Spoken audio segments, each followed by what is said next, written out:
Okay dear students, good afternoon. आज आप कहेंगे लेकिन ये आपका पहला क्लास है, गुड इवनिंग या गुड आफ्टरनून नहीं चलेगा, तो आज मैं आप लोगों को गुड मॉर्निंग कहता हूँ। आप कहेंगे भाई पहला क्लास तो हो चुका पिछले दिन। नहीं, वो हम लोगों का एक परिचय था। आज मैं आप लोगों का क्लास से स्टार्ट करूंगा। मैं स्टूडेंट्स, पहली बात तो मैं आपको यह बताऊं कि कहाँ से शुरू करूं। आप लोगों में पहले जज्बा है, हिम्मत है, मेहनत हमारे साथ कर सकते हो। मैंने पिछले क्लास में आपको सारी प्लानिंग बताई। वो प्लानिंग है कि हमारी प्लानिंग बहुत दूर तक है। हम अभी फॉर्मल वे में आपको अपनी टीम से, हमारी टीम से नहीं मिलवा सके। हम आपको अपनी टीम से भी मिलवाएंगे शीघ्र ही। लेकिन हम अभी काम इसलिए आरंभ कर देना उचित समझते क्योंकि आप लोगों में भी एक तैयारी करने का जज्बा है। तो क्यों ना हम लोग पहले स्टार्ट कर दें, कुछ बातें आपको समझा दें और थोड़ी थोड़ी कम से कम बेसिक स्टडीज आप शुरू कर दो। तो उसके बाद फिर मजा आएगा। फिर हम जब अपने सारे प्रोग्राम को अनफोल्ड करेंगे तो फिर आपको ज़्यादा से ज़्यादा समझने का अवसर मिलेगा और आप उससे ज़्यादा से ज़्यादा लाभान्वित हो पाओगे। तो आप लोग जो आपका मंतव्य है, आप अपने, मैं सारे चीज़ों का जवाब तो क्लास लेते समय नहीं दे पाऊंगा क्योंकि आप तो जानते हैं कि कुछ एक बाध्यता होती है, क्योंकि हमारा कुछ समझाने और पढ़ाने का एक फ्लो होता है। अगर मैं बार बार उसमें डिस्ट्रैक्ट करूंगा तो आपका पढ़ाई हर्ज होगा, उसमें नुकसान हो सकता है। तो इसलिए हम आपको जो भी आवश्यक चीज़ें होंगी या बीच में जो क्वेरीज होंगी या जो मैं पूछूंगा तो प्लीज़ आप लोग कमेंट बॉक्स में रखना। अब एक चीज़ बताइए, कहाँ से शुरू करें? तो पहले आते हैं एक मुद्दे पर। जैसे हम हिस्ट्री से आरंभ करें, और पिछले दिन हम लोगों की सहमति बनी थी, याद करिए, कि हम लोग को मॉडर्न हिस्ट्री से शुरू करना है।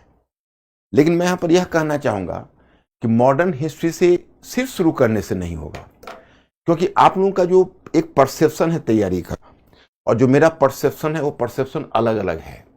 अभी आपको हमारे साथ ट्यून्ड अप होना होगा। तो पहले आप यह जान लीजिए कि आप अपने स्तर से मॉडर्न हिस्ट्री कैसे पढ़ रहे थे और अब हमारे साथ आपकी तैयारी का पैटर्न किस प्रकार से बदल जाएगा। देखिए, इतिहास, समाजशास्त्र, राजनीति शास्त्र, ये जितने भी विषय हैं उन सभी के लिए टर्म आता है मानविकी विषय या सामाजिक विज्ञान। तो आप जब किसी विषय को आरंभ करते हैं, किसी विषय को पढ़ते हैं, तो नॉर्मली बच्चों के मन में एक सवाल होता है कि सर मैं यह पुस्तक पढ़ूं, वह पुस्तक पढ़ूं, आप अगर यह पुस्तक अवेलेबल नहीं है तो यह पुस्तक पढ़ लूं, यह शिक्षक अवेलेबल नहीं है तो इस शिक्षक से पढ़ लूं। मुद्दा ये नहीं है। इस फंडामेंटल चीज को जानते ही लोग नहीं है कि कैसे पढ़ूं। मैं पहले आपको यहीं से मैं शुरू करना चाहूंगा कि सामाजिक विज्ञान जब आप पढ़ने निकलते हैं तो पहले अपने मन में एक गांठ बांध लीजिए। वो क्या है कि सामाजिक विज्ञान में कोई एक दृष्टिकोण नहीं होता है।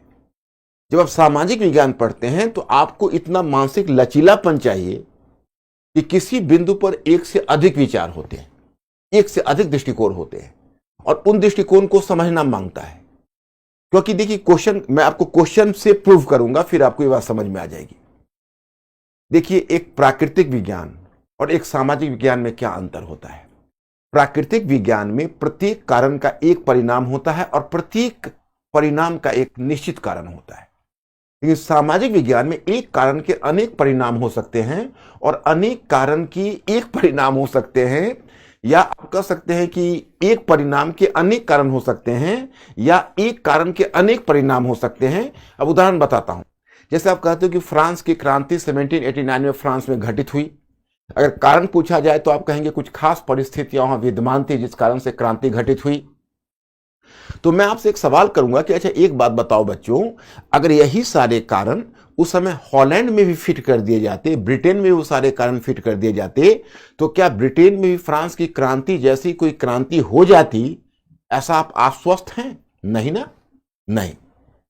क्योंकि ये क्या है, जिसी समय आप कहते हो ह्यूमैनिटीज सब्जेक्ट, मानविकी विषय, उसमें एक ह्यूमन डायमेंशन होता है और एक ही स्थिति में अलग अलग ह्यूमन का रिएक्शन अलग अलग हो सकता है। तो कभी भी सामाजिक विज्ञान या जो मानविकी विषय है वह नेचुरल साइंस की तरह एक निश्चित कारण और परिणाम नहीं हो सकता। यही वजह है माय स्टूडेंट्स कि आप लोग जानते होंगे धीरे धीरे आज से आप अपना मस्तिष्क अनुकूलित करिए पढ़ने के लिए और इसमें आप देखेंगे कि जब आपको क्वेश्चन होता है तो ये होता है पुछल्ले शब्द। इसके लिए एक टर्म आता है डायरेक्टरी, एक टर्म आता है डायरेक्टरी। डिस्कस विवेचन कीजिए, एक्सप्लेन एंड इलुसिडेट व्याख्या कीजिए, एनालिसिस विश्लेषण करिए, एनालाइज विश्लेषण करिए, क्रिटिसाइज आलोचना करिए यानी आलोचना करना, कमेंट टिप्पणी करना, डिस्क्राइब वर्णन करना। अब देखो सबका अगर मीनिंग आप देखोगे तो मैं आपको मीनिंग बताता हूं। डिस्कस किसी विषय पर विभिन्न विचार एवं दृष्टिकोण पर चर्चा करते हुए अपना विचार देना। जैसे किसी भी कोई भी ऐसा विचार हो, कोई ऐसा मत हो, कोई ऐसा मुद्दा हो, उस पर विभिन्न विचार को देखते हुए, जैसे इस मुद्दे पर अमुक व्यक्ति ने अमुक विचार दिया है, अमुक विद्वान ने अमुक विचार दिया है, अमुक विद्वान ने अमुक विचार दिया है, और फिर इस पर मेरा विचार क्या है। हो सकता है कि मैं उनमें से किसी एक विचार को प्राथमिकता दे दूं, या हो सकता है कि उन सारे विचार को आपस में एक प्रकार का हम सामंजस्य बैठा के एक अपना विचार वहां दे दें। तो डिस्कस में ये अपेक्षा की जाती है। देखिए, एक्सप्लेन और इलुसिडेट, अधिक सूचनाएं प्रदान कर किसी तत्व को जिसे समझना है थोड़ा कठिन है अधिक स्पष्ट करना।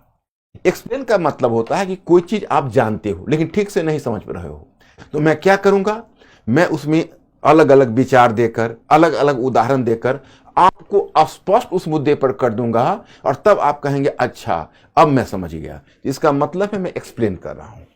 फिर अब देखिए, एनालाइज विश्लेषण, किसी तत्व का परीक्षण अथवा गहराई से विचार करना ताकि उसका अर्थ स्पष्ट हो जाए।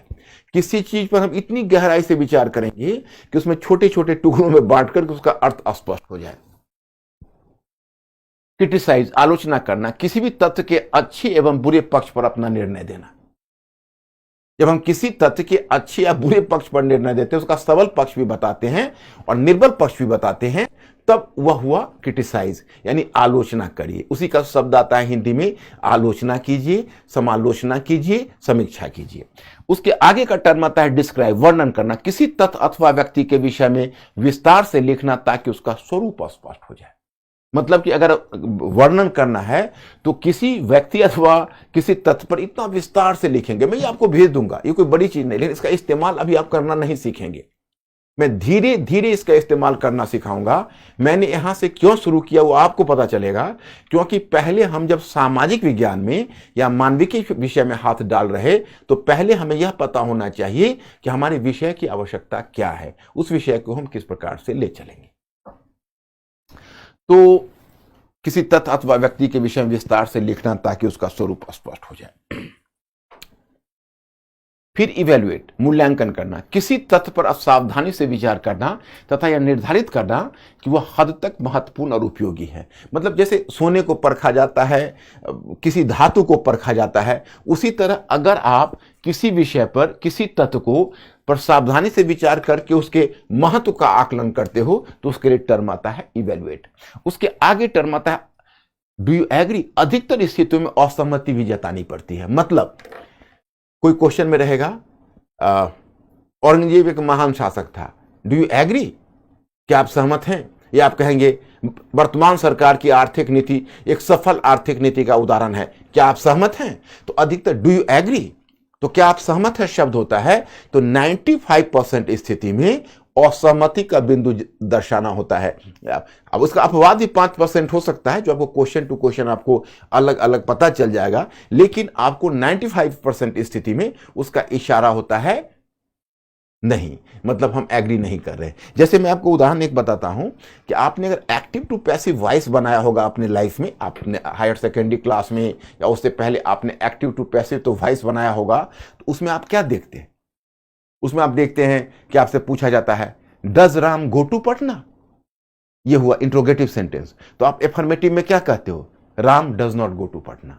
या फिर आपका स्टेटमेंट आता है, वो देता है एफर्मेटिव कि Ram does not go to Patna, Ram does not go to Patna, इसको इंट्रोगेटिव बनाना है तो does Ram go to Patna. तो मतलब यह हुआ कि आप जिस समय वो प्रश्नवाचक चिन्ह लगाता है तो 95% सिचुएशन में आपको असहमति के बिंदु जताने होते हैं।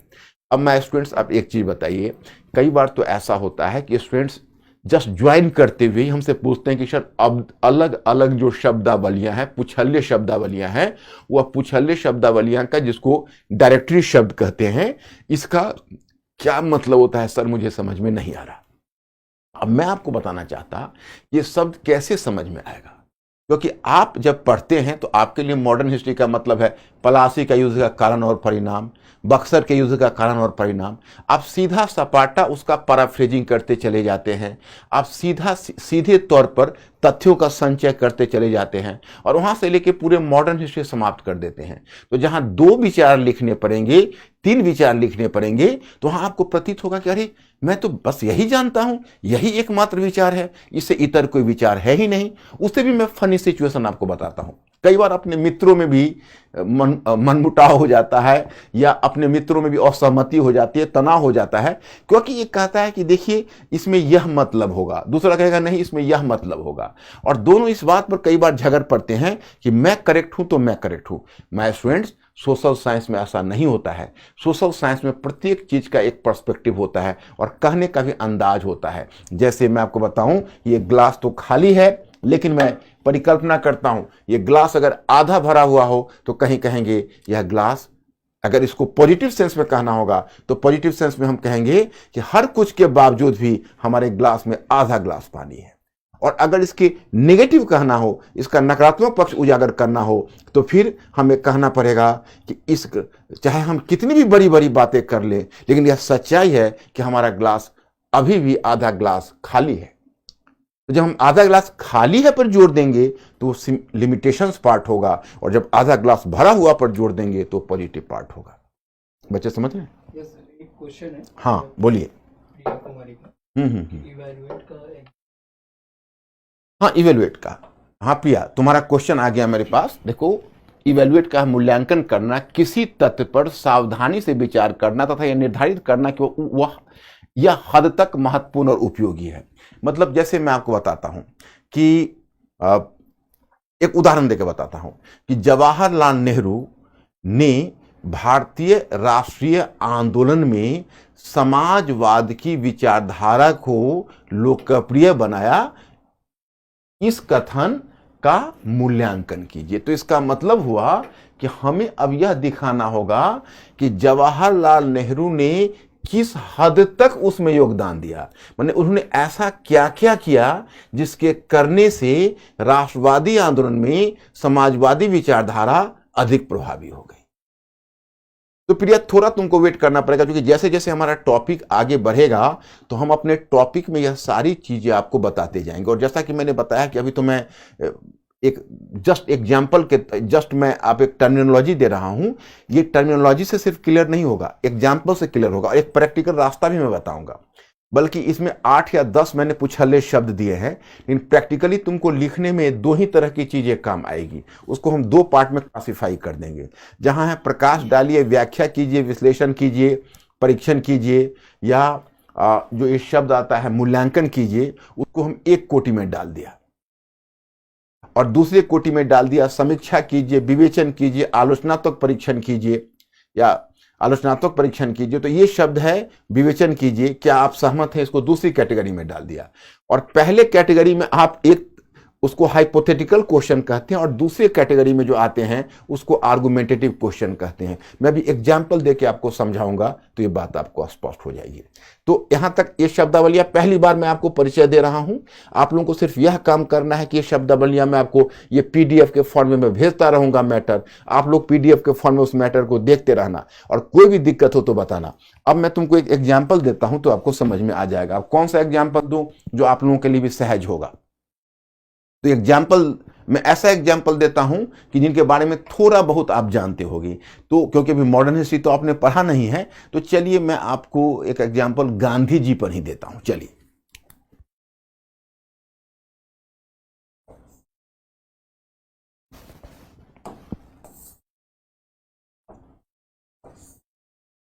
ये क्वेश्चन है, ओके।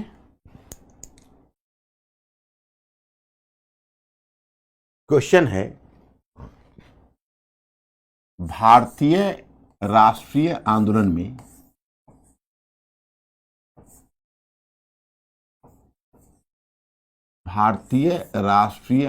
में गांधी जी आंदोलन में गांधी जी के योगदान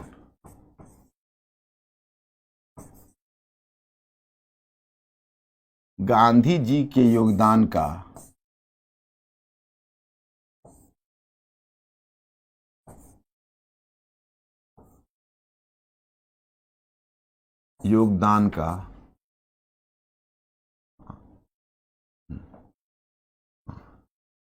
गांधी जी के योगदान पर प्रकाश डालिए।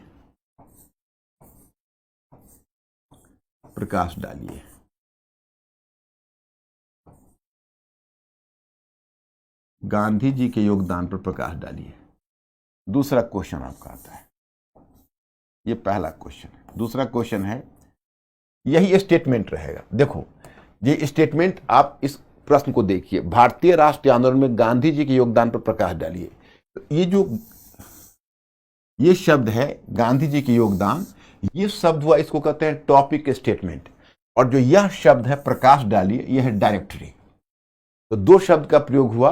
मैं थोड़ा अंग्रेजी में ही बोलना पड़ेगा क्योंकि उसका हिंदी शब्द कुछ क्लियर नहीं है। जैसे पहला, यहां जो पहला पार्ट आपका प्रश्न का हुआ उसको कहते हैं टॉपिक स्टेटमेंट, और जो दूसरा पार्ट आप देखते हो प्रकाश डालिए उसको कहते हैं डायरेक्टरी। तो ये देखो टॉपिक स्टेटमेंट वही रहेगा, ये डायरेक्टरी है। अब अगर मान लीजिए यही टॉपिक स्टेटमेंट है लेकिन अगर डायरेक्टरी बदल गया तो समझिए पूरा क्वेश्चन का डायरेक्शन बदल जाएगा। अब यहां प्रकाश डालिए शब्द को मैं हटा रहा हूं, इसकी जगह मैं बोल रहा हूं आलोचनात्मक परीक्षण कीजिए, या आलोचना कीजिए, या समीक्षा कीजिए। तो क्वेश्चन नंबर 2 में आलोचनात्मक परीक्षण कीजिए।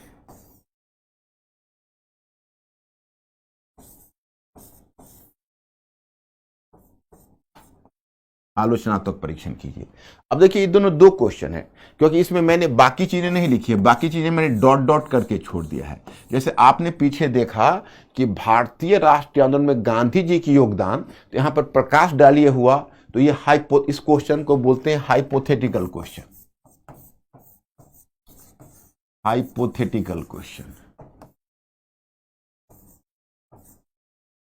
Hypothetical question. और जो दूसरा क्वेश्चन मैंने बताया, इस क्वेश्चन का नाम है आर्गुमेंटेटिव क्वेश्चन। तो देखो अभी मैं लिख के नहीं बताऊंगा क्योंकि थोड़ा सा मुझे टॉपिक आगे बढ़ा लेने दो, तो मैं रिटर्न उदाहरण दूंगा और बोर्ड पर ही लिखा दूंगा एक आध क्वेश्चन।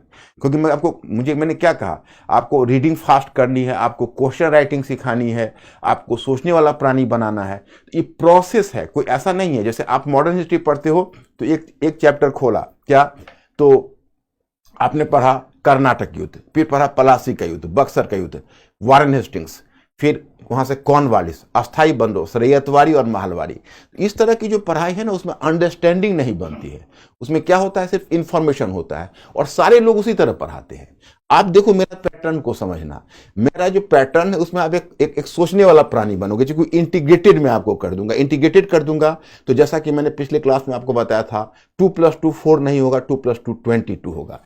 इस पर इन दोनों क्वेश्चन के अंतर को समझो। देखो एक ही स्टेटमेंट है, डायरेक्शन अलग अलग होगा। पहला वाला क्वेश्चन है, उसमें सिर्फ गांधी जी के अच्छे अच्छे कार्यों के योगदान को दिखाना है, उनके सकारात्मक योगदान को दिखाना है। आप दिखाओगे कि गांधी जी ने किस तरह से भारतीय राष्ट्रीय आंदोलन में एक वैकल्पिक राजनीति की शुरुआत की। वैकल्पिक राजनीति में आप सत्याग्रह और अहिंसा की बात दे सकते हो। आप देख सकते हो किस प्रकार गांधी जी अपने अपने आंदोलन के साथ भारत के करोड़ों लोगों को जोड़ सके और जन आंदोलन के युग की शुरुआत की। फिर आप यह देख सकते हो कि गांधी जी ने किस प्रकार विभिन्न वर्गों को अपने आंदोलन से जोड़ा और वर्गीय विभाजन को दरकिनार करके जमींदार वर्ग, पूंजीपति वर्ग,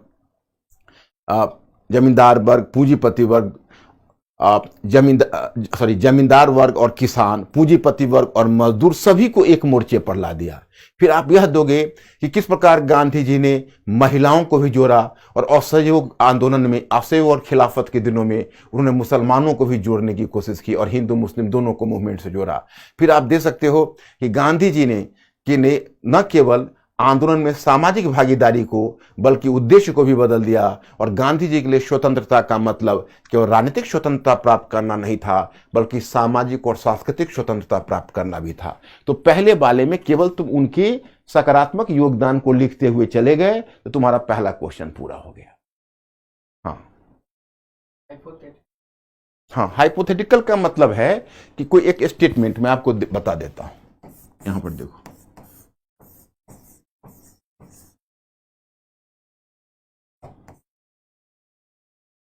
हाइपोथेटिकल का क्वेश्चन का मतलब हुआ जैसे वैसे हाइपोथेसिस तो स्टेटमेंट को बोलते हैं, कोई एक विचार तुम दोगे उसको कहते हैं एक हाइपोथेसिस, एक परिकल्पना।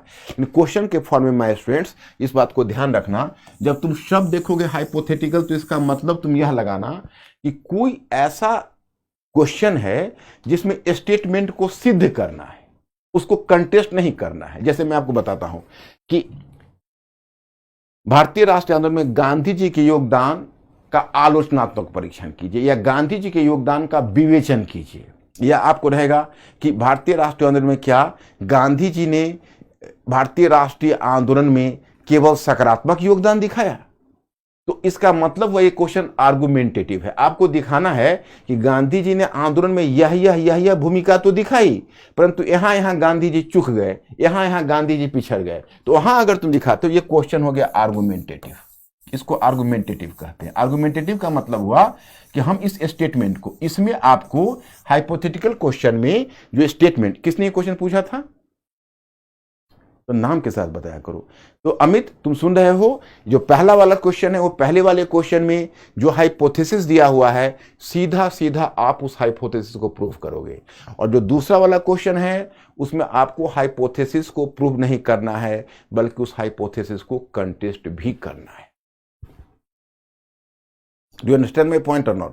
मैंने हाइपोथेसिस को कंटेस्ट करने का मतलब है कि आप सिर्फ यही नहीं कह रहे हो कि गांधी जी ने योगदान दिया, बल्कि आप यह भी दिखा रहे हो कि गांधी जी कहां कहां चूक गए, कहां कहां वो बदलाव नहीं ला सके। जैसे I am giving the example, देखो जैसे आप पहला वाला पॉइंट का सारा चीज थोड़ा छोटा करके दूसरे में डाल ही दोगे, जो गांधी जी ने अच्छा अच्छा काम यहां किया, और तब उसके बाद तुम उसमें थोड़ा सा बदलाव ले आओगे। उसमें तुम कहोगे कि परंतु दूसरी तरफ गांधी जी ने आर्थिक मोर्चे पर कोई महत्वपूर्ण परिवर्तन नहीं लाया, उन्होंने किसानों की समस्या को नहीं उठाया, उन्होंने जमींदारों के विशेषाधिकारों पर चोट नहीं की, पूंजीपतियों के विशेषाधिकारों पर चोट नहीं की, और महिलाओं के को राजनीतिक आंदोलन में शामिल किया, लेकिन महिलाओं के पारिवारिक और सामाजिक अधिकार पर उन्होंने बल नहीं दिया। तो तुम्हारी सीमाएं हो जाएगी, और तब हो जाएगा आलोचनात्मक परीक्षण कीजिए। लेकिन ध्यान रहे बच्चे, फिर जब तुम निष्कर्ष लिखोगे, अभी तो मैं आपको उत्तर नहीं बता रहा हूं क्योंकि अभी तुमको थोड़ा सा नॉलेज और दे दूं, फिर उत्तर बताऊंगा, लिख कर बता दूंगा। तो फिर तुम देखोगे कि दोनों पक्षों को लिखने के बाद अंत में तुम्हारा निष्कर्ष का पार्ट आएगा। निष्कर्ष में तुम ऐसा नहीं कि तुम नेगेटिव ही निष्कर्ष दोगे, तुम उसके पॉजिटिव भी दे सकते हो और नेगेटिव भी दे सकते हो। तो राइटिंग में तो धीरे धीरे थोड़ा समय लगेगा। यहां पर मैं मुख्य रूप से तुमको यह संकेत देना चाहता हूं कि देखो, जब हम लोग सोशल साइंस पढ़ते हैं तो सोशल साइंस में एक विचार नहीं होता है। केवल गांधी जी के अच्छा पक्ष हम जानेंगे तो हमारी तैयारी अधूरी रह जाएगी। गांधी जी के अगेंस्ट में कोई केवल बोलता है तो तैयारी कच्ची रह जाएगी। बल्कि हमें गांधी जी के अच्छे पक्षों को जानने के साथ साथ कहां कहां गांधी जी बदलाव नहीं ला पाए, कहां कहां गांधी जी ने समझौता कर लिया, उन बातों की जानकारी भी चाहिए।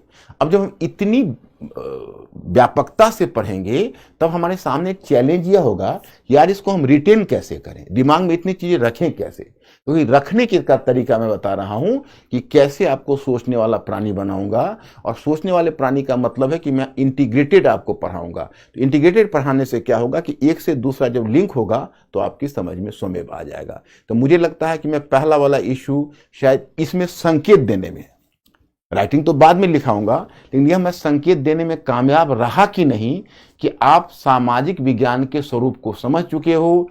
प्राकृतिक विज्ञान या नेचुरल साइंस से मैं ब्रीफ कर रहा हूं, नेचुरल साइंस से सामाजिक विज्ञान इस रूप में अलग होता है कि नेचुरल साइंस में एक कारण का एक विशिष्ट परिणाम होता है, और एक परिणाम का कोई विशिष्ट कारण होता है, कोई निश्चित कारण होता है। लेकिन सोशल सामाजिक विज्ञान में एक कारण के अनेक परिणाम भी हो सकते हैं, और एक परिणाम के अनेक कारण भी हो सकते हैं। तो you have to be clear about that. तो क्या अंकुर, ये लोग क्लियर हैं? यस। हाँ, क्या इन लोगों का क्या मानना है, समझ में आ रहा है? यस। हाँ, अगर कहीं कोई दिक्कत हो तो पूछ लेना। तो अब हम आगे बढ़ते हैं फिर दूसरे इश्यू पर। आपका पहला क्लास है तो फिर मैं दूसरे इश्यू पर बढ़ता हूं। अब देखो, दूसरा इश्यू मेरा क्या है, आपको पढ़ना क्या है। आपके घर में सभी लोग बताएंगे आपके घर में कक्षा नई एनसीईआरटी कक्षा 8 की है। संभवतः वो अब तो एक वॉल्यूम भी कहीं कहीं कर देते हैं, कहीं कहीं 2 वॉल्यूम होते हैं। हमारे अतीत पार्ट 3 में आधुनिक भारत का इतिहास है, आप लोगों के घर में विद्यमान है। क्या है अंकुर, क्या बोल रहे हैं, यस और नो? हाँ, तो so you have to be articulate mister Ankur, you have to be articulate. हाँ, सो जिस समय हम कोई क्वेश्चन करें वो कहे तो तुम जब वो बोलने लगे you have to show 1 thumb and once again you are just in the larger number, so 2 thumb. तो अंकुर you have to just take some symbol and be a bit fast. तो क्योंकि इन लोगों का कोई भी क्वेरीज अनआंसर्ड नहीं होना चाहिए। अगर सेंसिटिव क्वेरीज है, वैसे आप लोग अनावश्यक चीज मत पूछना, क्योंकि आप इन लोगों का क्लास फिर अफेक्ट होगा। जो बहुत आवश्यक है उस पर आप जोर देना। तो अब आप लोगों के लिए मैंने क्या किया, उस एनसीईआरटी को एक बार आपको पढ़ना पड़ेगा। आज के बाद आप जाकर उस एनसीईआरटी को पढ़ना शुरू करना, जितनी भी समझ में आए। लेकिन बच्चों एक समस्या आएगी, मैं पहले ही शेयर करता हूं। जो पुस्तक में जिस तरह से चैप्टर उन्होंने निर्धारित किया है, मैं उस तरह से तुमको नहीं पढ़ाऊंगा। मैंने पुस्तक के सबको मैंने मिक्सअप करके एक अलग तरीका बनाया है, जो आपको सोचने वाला प्राणी बनाएगा। तो कहोगे एनसीईआरटी 8वीं कक्षा की एनसीईआरटी में क्या करना है, पढ़ने के समय अंडरलाइन करते हुए केवल कहानी की तरह तुम पढ़ते चला जाना। केवल एक तरह से रीडिंग, जैसे तुम न्यूज़पेपर पढ़ते हो, संपादकीय पढ़ते हो, लेकिन तुम याद वो रखना जो मैं क्लास में करवाऊंगा और जो मैं पीडीएफ फॉर्म में तुमको भेजूंगा, उसको याद रखना। उसके बाद मैं तुमको बाद में बता दूंगा तुम कौन सा बुक पढ़ना चाहते हो। एक बार तुम मेरा पूरा क्लास चलने दो, क्योंकि मुझे विश्वास है कि उस क्लास को करते करते बहुत सारी अंडरस्टैंडिंग तुम्हारी बन जाएगी। देखिए, पहले हमने आपको एनसीईआरटी के बारे में कुछ महत्वपूर्ण बातें बताई, उसको देखिए। एनसीईआरटी की पुस्तकें सामाजिक विज्ञान से जुड़े हुए महत्वपूर्ण विषयों पर संक्षिप्त परंतु स्तरीय ज्ञान प्रदान करती है। नई एनसीईआरटी की पुस्तकें नेशनल एजुकेशनल फ्रेमवर्क एनसीएफ 2005 के निर्देशन पर आधारित है। एनसीएफ 2005 का बल बच्चों में रटने की प्रवृत्ति को, देखो ये तुम्हारा एनसीईआरटी बोलता है, एनसीएफ 2005 का बल बच्चों में रटने की प्रवृत्ति को हतोत्साहित कर सोचने की प्रवृत्ति को प्रोत्साहन देना है। इसका बल विभिन्न मानविकी विषयों के बीच की दीवारों अथवा घेरे को तोड़कर अंतर अनुशासनात्मक दृष्टिकोण को प्रोत्साहन देना है।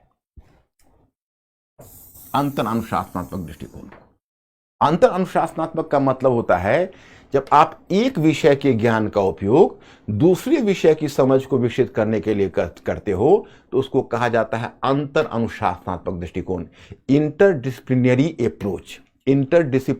अप्रोच।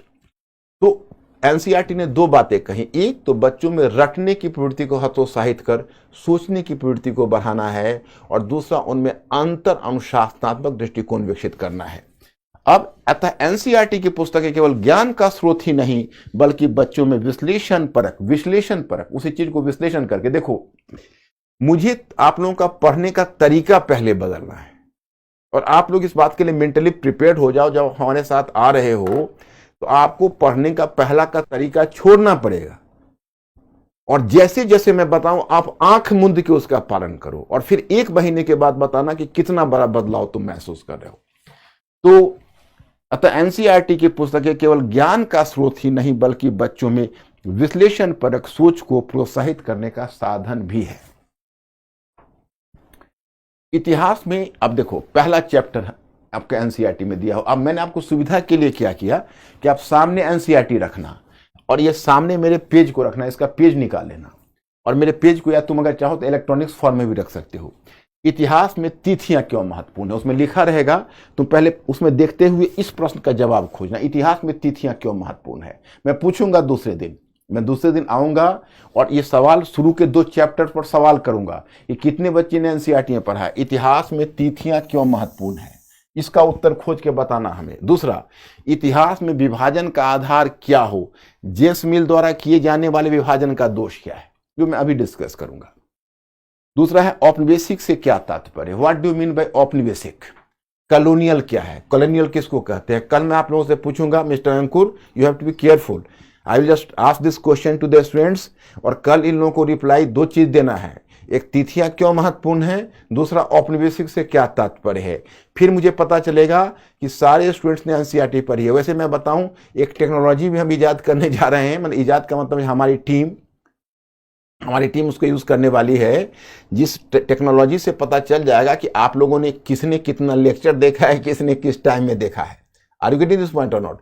उससे क्या होगा कि आप लोगों की जो पूरी तैयारी है उसको हम मॉनिटर करते रहेंगे और इस बात का पूरा हम ध्यान रखेंगे कि आप लोगों की तैयारी में कहीं कोई कोताही, कोई कमी ना हो। तो ये दोनों प्रश्न का जवाब कल हमें चाहिए। पुस्तक के मुख्य पृष्ठ पर हमारा अतीत की जगह हमारे अतीत शब्द का प्रयोग क्यों है। ये सवाल अगर अभी मैं आपसे पूछूं, क्योंकि ये क्वेश्चन उसमें दिया हुआ नहीं है, ये हमारा सवाल है कि पुस्तक के मुख्य पृष्ठ पर हमारा अतीत की जगह हमारे अतीत शब्द का प्रयोग क्यों हुआ है। आप में से कोई आगे बढ़ेगा। पुस्तक के मुख्य पृष्ठ पर हमारा अतीत की जगह हमारे अतीत शब्द का प्रयोग क्यों हुआ है। मतलब क्या आप बता सकते हैं कि हमारा अतीत और हमारे अतीत में क्या अंतर है। आप में से कोई बता सकता है। Mister Ankur, is response coming.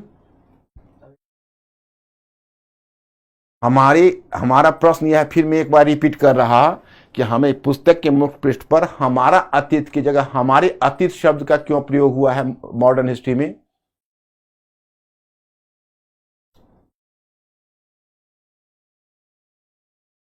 कोई हिम्मत करो। I am just waiting for the reply my students. हम विजुअलाइज कर रहे हैं आप लोगों को। You people are trying. आप लोग ट्राई कर रहे हैं। हमारा इंडिविजुअल शो करता है, मतलब सिर्फ इतना है। हाँ, हमारे अतीत। अच्छा, हमारे अतीत और हमारा अतीत की जगह हमारे अतीत क्यों। देखिए, एक कहानी सुनिए, आपको पता चल जाएगा। देखिए, पहले इसका मतलब बता देता हूं। जैसे हुआ क्या कि पहले जो इतिहास पढ़ा और लिखा जाता था वो राजाओं और कुलीनों के पॉइंट ऑफ व्यू से लिखा जाता था। तो राजा और कुलीन लोग जो थे वो लोग अपनी जिंदगी को, अपने जीवन को, अपने वैल्यू सिस्टम समझते हो, माने अपना जो उनका आदर्श था जीवन का, अपनी जो जीवन की समझ थी, उसी को वो पूरे समाज की समझ के रूप में चला देते थे। वो प्रभावी थे। और बेचारे जो निर्धन लोग थे, महिलाएं थी, दलित थे, ये सब दबे पीछे रहते थे। इनकी आवाज कहीं इतिहास में सुनी ही नहीं जाती थी। और अधिकांश तो ये शिक्षित होते नहीं थे, तो इन्होंने अपना कोई लिखित रिकॉर्ड भी नहीं छोड़ा था। तो मतलब जो कुलीन और राजाओं का अतीत है, उसी अतीत को पूरे समुदाय का अतीत मान लिया जाता था। लेकिन जैसे जैसे प्रजातांत्रिकरण बढ़ता गया तो 1960, 1970, 1980 के दशक में यह आवाज उठने लगी कि नहीं, इतिहास एक नहीं है, इतिहास अनेक है। कुलीनों का इतिहास अलग है, महिलाओं का इतिहास अलग है, दलित वर्ग का इतिहास अलग है। जो समाज में जनजाति लोग हैं, जिनकी आवाज आज तक नहीं सुनी गई, जिन पर किसी ने एक्सक्लूसिवली लिखा नहीं, उस पर लिखने वाले स्कॉलर्स और विद्वान ही मिल गए। कहा गया इनका भी इतिहास अलग है। इसलिए अब इतिहास एक नहीं है, इतिहास अनेक है। एक उदाहरण बताता हूं। 2018 में महाराष्ट्र में क्या हुआ था कि पहले जो मराठे थे, मराठे का तो आप लोगों ने जाना ही होगा, मराठे के बारे में परिचय। तो मराठों और महाराष्ट्र में एक महार जाति है, जैसे डॉक्टर भीमराव अंबेडकर थे। तो आप जानते हैं कि उस जाति के साथ बहुत यंत्रणा, उनको तो मतलब एक तरह से अछूत की श्रेणी में रखते थे। तो लेकिन वो जो महार जाति थी बड़ा प्रोग्रेसिव थी और बड़े फाइटर जाति थी। उसको कहते हैं मार्शल रेस, जो युद्ध करती थी, फाइटर थी। तो वो क्या हुआ कि जो महार जाति थी उसने कहा कि हम सेना में, सैनिक सेवा में भर्ती होना चाहते हैं। तो जब तक मराठे थे, तो मराठे में क्या हुआ कि जब शिवाजी का युग था या शिवाजी के बाद छत्रपति का युग था, तो मैं आपको बताऊं, शिवाजी हो या छत्रपति हो, वे सब कोई मतलब कुलीन नहीं थे। एक तरह से वो उच्च वर्ण के नहीं थे, सवर्ण नहीं थे। वो लोग एक मिक्स्ड ओरिजिन से थे। तो उन लोगों को जाति के प्रति उतनी कोई कठोरता का भाव नहीं था।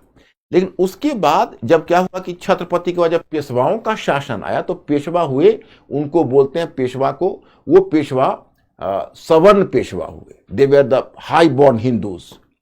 तो सवर्ण पेशवा हुए। तो अब सवर्ण पेशवाओं को एक तरह से मन में एक दूसरा एक ये था कि भाई हम इन जाति के लोगों को क्यों अपनी सेना में रखें। तो पेशवाओं के समय आकर धीरे धीरे उनको सैनिक सेवा से वंचित किया जाने लगा। तो मार्शल रेस थे, उनको कहीं सेवा चाहिए, तो चले गए ब्रिटिश के पास, कहा कि भाई हमें तो नौकरी चाहिए, आप हमें नौकरी दे दो। तो ब्रिटिश उनको नौकरी देने के लिए तैयार हो गए। तो वो ब्रिटिश सेना में भर्ती हुए, वहां उनकी ट्रेनिंग हुई और वो एक अच्छे सोल्जर हुए। अब तृतीय आंग्ल मराठा युद्ध में ब्रिटिश ने जो मराठों को पराजित किया, तो संयोग से ब्रिटिश की तरफ से लड़ने के लिए वही महार रेजिमेंट आया था और महार रेजिमेंट ने इसमें फाइट किया। तो उसमें ब्रिटिश की मराठों के अगेंस्ट में जीत हो गई। तो ये जीत हार तो ब्रिटिश और मराठों के बीच हुई, लेकिन जो महार रेजिमेंट थे उसके दिमाग में ये बात बैठ गई कि भाई देखो, ये जीत तो हमारी जीत है, क्योंकि हमने आखिर अपने व्यक्तित्व को एसर्ट किया, हमने अपनी पहचान बनाई। तो हर वर्ष उस खास तिथि को, जिस दिन ये युद्ध हुआ था, महार जाति के लोग जश्न मनाने, उसका सेलिब्रेशन करने एक खास जगह पर महाराष्ट्र में आते थे। ये प्रक्रिया बहुत समय से चल रही थी। जब 2018 में आए तो एक तनाव छिड़ गया कि कुछ लोगों ने इसका विरोध किया कि देखिए ये कहीं ना कहीं देशभक्ति के खिलाफ है, क्योंकि ये ब्रिटिश के जीत की खुशियां मना रहे हैं। तो महार जाति के लोगों ने कहा, ब्रिटिश की जीत की खुशी नहीं मना रहे, हम अपनी जीत की खुशी मना रहे हैं। ये हमारी सफलता, ये हमारी पहचान, ये हमारा स्वाभिमान है, ये हमारे स्वाभिमान की अभिव्यक्ति है। अब यहाँ पर आपने क्या सीखा? आपने सीखा कि इतिहास, मराठों का इतिहास अलग है तो महारों का इतिहास अलग है। मराठा जिस चश्मे से इतिहास को देखते हैं, महार उस चश्मे से इतिहास को नहीं देखते हैं। तो अब हमारा अतीत और हमारे अतीत का अंतर, मैं स्टूडेंट्स आप लोग समझ गए होंगे। Mister Ankur, are they clear और नॉट? क्लियर है? Yes, very good. So you have to give me the support, ताकि मैं तुम्हारी आंखों से उन लोगों को विजुअलाइज करता रहूं। ओके, तो इस तरह से अब ब्रिटिश आधिकारिक रिकॉर्ड को क्यों सुरक्षित रखना चाहते थे? क्या इन रिकॉर्ड पर जनसामान्य का इतिहास देगा? आप केवल हमें कल ये प्रश्न का उत्तर औपनिवेशिक से क्या तात्पर्य है तुम्हें बताना है, इतिहास में तिथियां क्यों महत्वपूर्ण है, ये 2 होमवर्क मैंने दिया है। अब किन किन परिस्थितियों में ब्रिटिश ईस्ट इंडिया कंपनी का पूर्वी व्यापार पर एकाधिकार हुआ? बंगाल में कंपनी ये किन परिस्थितियों में ब्रिटिश ईस्ट इंडिया कंपनी का पूर्वी व्यापार पर एकाधिकार मिला? किस कारण से इसका अन्य यूरोपीय कंपनियों से प्रतिस्पर्धा शुरू हुई?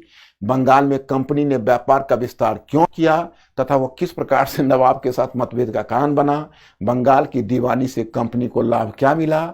अच्छा, तो इतना कल तक तुम लोग कर लेना, बस इतना तक मैंने घेर दिया। ये लोग देख रहे हैं बोर्ड पर, इतना तक मैंने घेर दिया बस।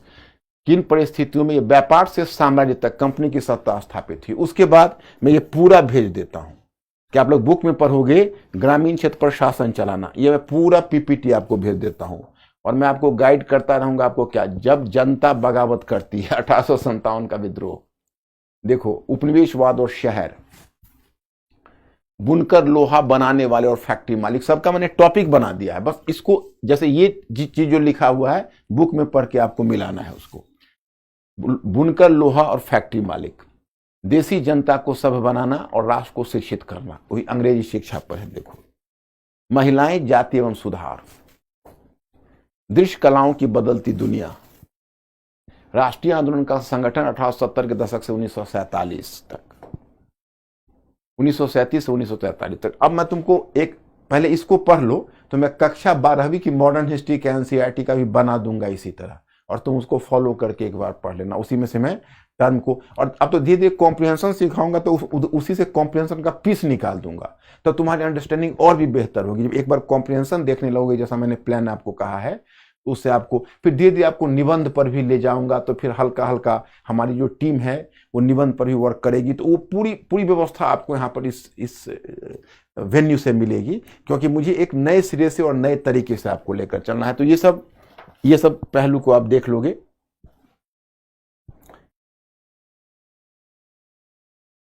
अब देखो, मैं आपको बताना चाहता कि देखिए, अब आपका सिलेबस मॉडर्न हिस्ट्री का इतना कम देखने में मिलेगा कि सिलेबस देखने का कोई फायदा नहीं है, इसको इग्नोर करने में ही फायदा है। क्योंकि इसमें मात्र देखो 18वीं सदी के लगभग मध्य से लेकर वर्तमान समय तक आधुनिक भारतीय इतिहास, तो एनसीईआरटी एक बार डायरेक्ट नहीं पढ़ना। कल मैंने आपको बंगाल तक दिया है एनसीईआरटी पढ़ने को, तो आपने पहला चैप्टर और सेकेंड वन चैप्टर आपको पढ़ना है। तो आपको यही 2 एनसीईआरटी पढ़नी है, बाकी नहीं पढ़नी है। अब देखो इसमें आपके सिलेबस में जो दिया है वो दिया है 18वीं सदी के लगभग मध्य से लेकर वर्तमान समय तक का आधुनिक भारतीय इतिहास। जब 2013 में पूछा था तो पूछा था 18वीं सदी के मध्य से लेकर, तो 18वीं सदी के मध्य से तो शुरू होता है, तो वो शुरू हुआ 1757 से, पलासी के युद्ध से। लेकिन एंड कहाँ करता है? तो एंड करता है वर्तमान युग तक। तो पहले तो मैं जब सिलेबस को देखा तो मुझे लगा कहीं ऐसा तो नहीं है कि करंट अफेयर्स को भी उसमें डाल दिया, क्योंकि आपका जो ऑप्शनल का सिलेबस है, ऑप्शनल के सिलेबस में मॉडर्न हिस्ट्री को 1964 तक ही ले चला है।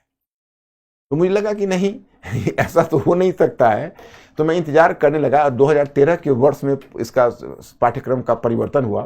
तो फिर 2013 के वर्ष में जब दोबारा फिर वहां जब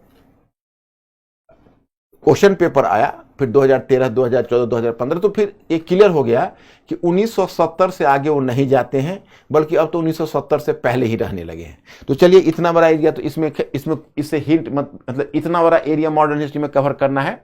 स्वतंत्रता संग्राम को एक्सक्लूसिव आपके चैप्टर में दिया है। इसके विभिन्न चरण और देश के विभिन्न भागों में से इसमें अपना योगदान देने वाले महत्वपूर्ण व्यक्ति, उसके देने वाले महत्वपूर्ण व्यक्ति, उनका योगदान, और स्वतंत्रता के पश्चात देश के अंदर एकीकरण और पुनर्गठन, ये नेहरूवियन एरा का दिया है। जब भारत को आजादी मिली तो भारत की आजादी के बाद फिर भारत में एकीकरण और संगठन कैसे हुआ, एकीकरण और संगठन के बारे में भारत की आजादी के बाद का दिया है। इस चीज को आप एक बार देख लें। तो ये हम लोग जो सिलेबस फॉलो करेंगे, तो अमूमन मान के चलिए कि आपका सिलेबस तो 18वीं सदी के मध्य से शुरू हुआ है, लेकिन मैं आपको शुरू कर दूंगा 18वीं सदी के पूर्वार्ध से ही। हम 18वीं सदी के पूर्वार्ध से, जब मुगल साम्राज्य का विघटन हुआ है, तो मुगल साम्राज्य के डेड बॉडी पर जो डिफरेंट राज्य हैं, तो पहले मैं वहीं से आपको अवगत कराना शुरू कर दूंगा। अब एक काम करते हैं, जब आप लोग मॉडर्न हिस्ट्री, हाँ बोल, नेहा मैंने बिल्कुल ही आपको स्पष्ट कहा है, हमारे अतीत एनसीईआरटी आपकी न्यू एनसीईआरटी है।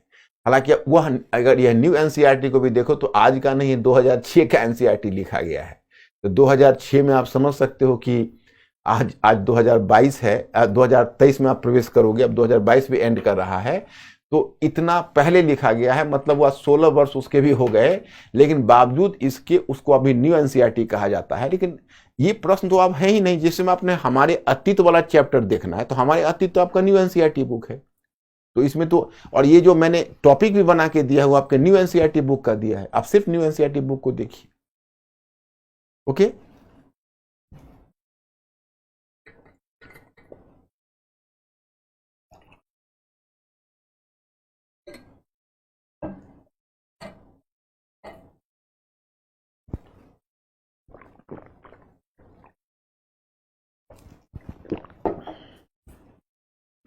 तो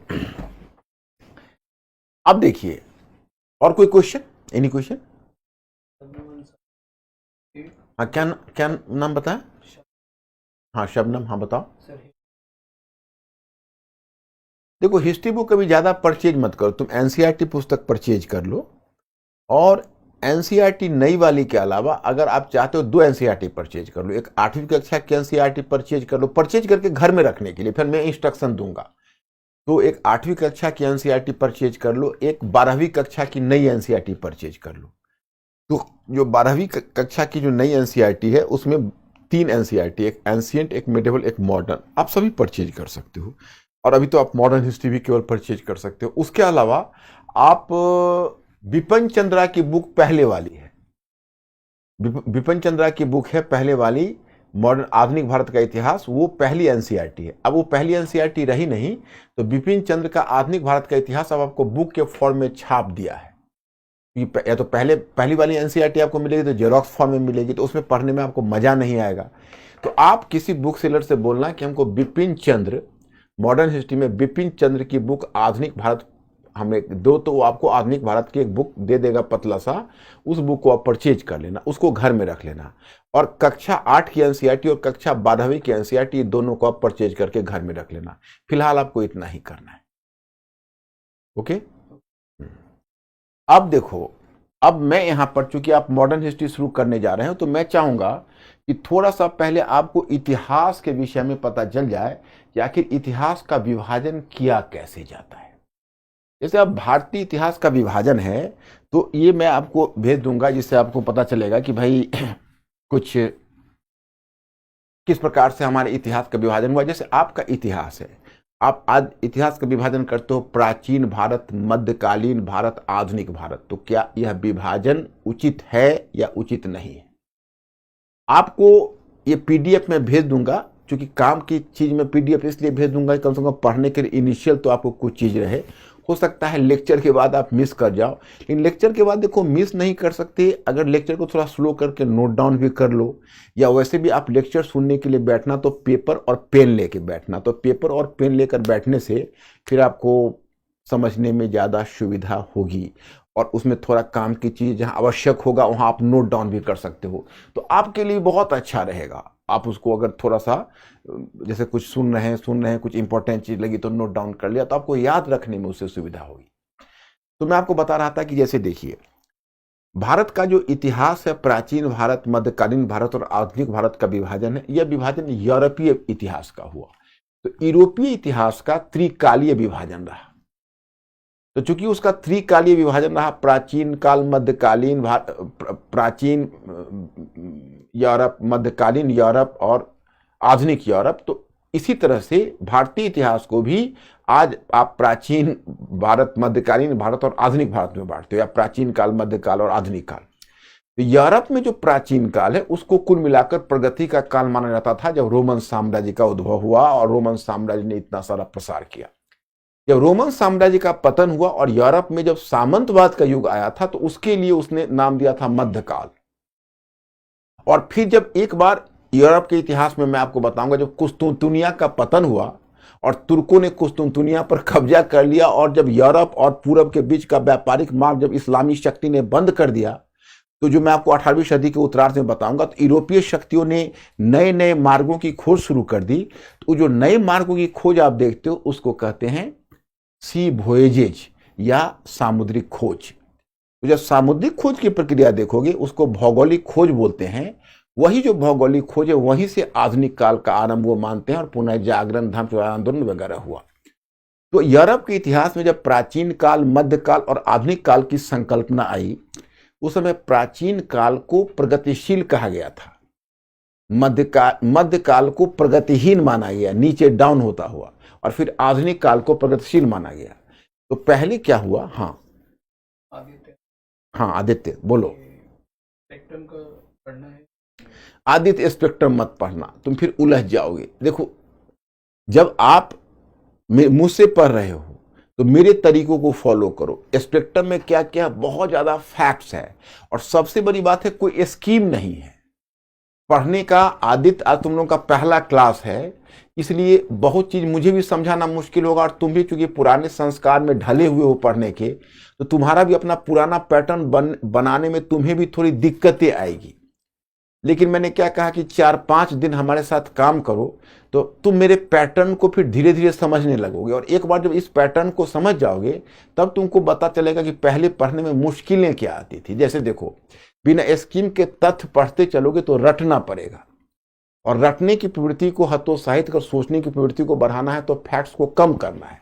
मैंने आपको पहले क्लास में क्या बताया था? इतिहास के अध्ययन का मतलब है परिवर्तन। जैसे अब पलासी और बक्सर का युद्ध पढ़ते हो, या बंगाल विजय पढ़ते हो, तो बंगाल विजय में मीर जाफर, सिराजुद्दौला और जितने कैरेक्टर हैं उसने उसको मारा, ब्लैक होल त्रासदी हुई, वो सब क्या है? वो सब सिर्फ उदाहरण है। उसमें चेंज क्या है कि एक व्यापारिक कंपनी आती है जो व्यापार करने आई थी कुछ खास मकसद से, उसकी राजनीतिक महत्वाकांक्षा जगती है, वह विजय के रास्ते पर चल देती है।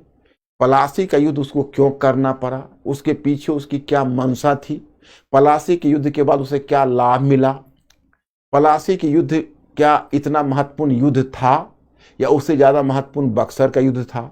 बक्सर का युद्ध क्यों घटित हुआ, बक्सर के युद्ध के बाद ब्रिटिश कंपनी कैसे एक राजनीतिक शक्ति के रूप में ढल गई, किस प्रकार से ऐसा परिवर्तन लाया, तो इसको कहते हैं अवधारणात्मक यानी परिवर्तन का ज्ञान। तो परिवर्तन के ज्ञान के साथ आपका फैक्ट्स मिला हुआ आएगा, तब आप उसको पचा पाओगे और उसको अपने आप में समाहित कर पाओगे। लेकिन अगर कोई ऐसी पुस्तक मैं आपको बता देता हूं जिसमें तथ्य बहुत ज्यादा है, तो आपको उसमें मुश्किलें आएगी, रटना पड़ेगा। और रटने में वैसे कोई नहीं, तुम कहोगे भाई तुम लोग बहुत मेहनती स्टूडेंट हो, मैं जानता हूं, और इसलिए कहोगे आप कैसे जानते हैं, तो मैं जानता हूं भाई, मतलब आजकल के बच्चों की मेहनत मैं जानता हूं कि मेहनत में उन्हें कोई कमी नहीं है, लेकिन दिशा सही नहीं होने से मेहनत फलीभूत होने में दिक्कत आ जाती है। तो तुम जैसे स्पेक्ट्रम लिया, कोई, मैं किसी पुस्तक का खिलाफ नहीं हूं, पुस्तक तो पुस्तक है, उसमें इंफॉर्मेशन है तो ठीक है।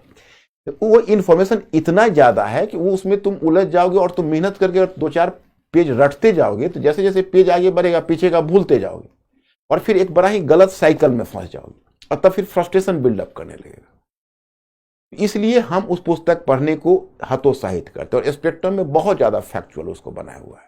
तो मुझे लगता है कि तुम्हें उत्तर मिल गया होगा मेरे प्रश्न का। हाँ विजय और रिया है। हाँ, विजय का, हाँ के पास बी ओवर की बुक। देखो विजय, वीएल ग्रोवर तुम अभी मत छूना, टच ही मत करो, क्योंकि वीएल ग्रोवर में भी तुमको बहुत ज्यादा तथ्य है। अब अगर वीएल ग्रोवर तुमने पहले से पढ़ लिया होगा, उसको तुम अगर कुछ आत्मसात किया होगा तब की बात तो अलग है, लेकिन वीएल ग्रोवर में भी बहुत ज्यादा तथ्य है। मैंने जो 3 चीजें आपको बताई है, पहले आप उसी पुस्तक को पढ़िए। जैसे मान लो वीएल ग्रोवर है, तो उसमें आप देखोगे तो पलासी बक्सरी, उसमें एक एक घटना है, कहानी है, और बहुत सारा इवेंट्स है। उतने इवेंट्स आप नहीं याद रख पाओगे। वीएल ग्रोवर एक्चुअली उन बच्चों के लिए है जो बच्चे ऑप्शनल इतिहास में रखना चाहते हैं, और वो भी केवल ब्रिटिश एक्सपेंशन के लिए, नेशनल मूवमेंट के लिए नहीं। वहां भी जो ऑप्शनल के बच्चे हैं उनको हम रिकमेंड करते हैं शेखर बंदोपाध्याय, जो पलासी से विभाजन तक एक पुस्तक आती है। लेकिन वीएल ग्रोवर उनके लिए उपयोगी है, क्योंकि उसमें कोटेबल लाइन सब दिए रहते हैं, जो लाइन उनको सहायता करेगी ऑप्शनल पेपर में। जीएस के लिए बहुत ज्यादा वो हेवी हो जाएगा। तो मैं आपको यही कहूंगा विजय, कि वीएल ग्रोवर को अभी मत, अगर पहले से आपने नहीं पढ़ा होगा या कुछ चीजों को आत्मसात नहीं किया होगा, तो उसको अभी स्पर्शित नहीं कीजिएगा। और मिस्टर अंकुर, ओके, अब एनीथिंग, तो ये बात है। तो अब मैं टॉपिक पर फिर लौटूं। तो यूरोप का जो इतिहास है उसको 3 भागों में बांटा गया। तो हमारे इतिहासकार कहीं ना कहीं यूरोपीय पैटर्न को से प्रभावित थे, और यूरोपीय पैटर्न का वो अनुकरण करना चाहते थे। लेकिन देखो दुर्भाग्य यह रहा कि हमारे भारत का जो पहला इतिहास लिखा, वह एक इंडियन ने नहीं लिखा, ब्रिटिश ने लिखा। जो आपका एनसीईआरटी का जो पहला चैप्टर पढ़ोगे उसमें भी मिलेगा, उसका नाम है जेम्स मिल। जेम्स मिल ने भारत का पहला इतिहास लिखा, और फिर उन्होंने भारत के इतिहास को विभाजित करके उसका नाम दिया हिंदू काल, मुस्लिम काल और ब्रिटिश काल। तो जो हिंदू काल नाम दिया, हिंदू काल उन्होंने कहा, तो प्राचीन भारत के इतिहास को हिंदू काल कहा। और प्राचीन भारत से लेकर जब मोहम्मद गोरी की विजय तक आते हो, जब तुर्की राज्य की स्थापना हुई, तो तुर्की राज्य की स्थापना को उसने मुस्लिम काल कहा। और जो 1757 में जो पलासी का युद्ध हुआ, तो पलासी के युद्ध को उसने ब्रिटिश काल कहा। तो हिंदू काल, मुस्लिम काल और ब्रिटिश काल, ये 3 नामों का उसने प्रयोग किया। ओके, तो आपको मैं बताता हूं कि भाई इस पर आगे चलकर आपत्तियां उठी कि भाई आपने गलत नामकरण किया, हिंदू काल, मुस्लिम काल और ब्रिटिश काल नहीं कहना चाहिए। तो आपके मन में सवाल होगा कि भाई बुराई क्या है। तुम अपने एनसीईआरटी में देखना, तुम्हारे एनसीईआरटी में अच्छे ढंग से दिया हुआ है।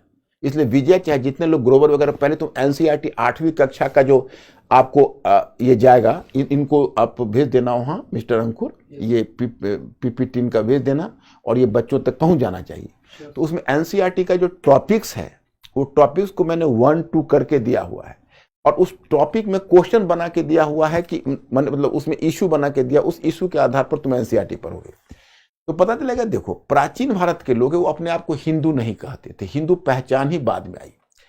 हिंदू शब्द का प्रयोग पहले पार्थियंस ने, ईरानियों ने और अरब वालों ने सिंधु प्रदेश के पूरब में बसने वाले लोगों को उसने सिंधु कहा और सिंधु से हिंदू शब्द निकला। तो हिंदू, उन्होंने पहले जो हिंदू शब्द आया वो भौगोलिक क्षेत्र का व्यंजक था, और 8वीं सदी में अरब वालों ने जब इनको हिंदू कहा तब तक हिंदू शब्द का प्रयोग नहीं होता था।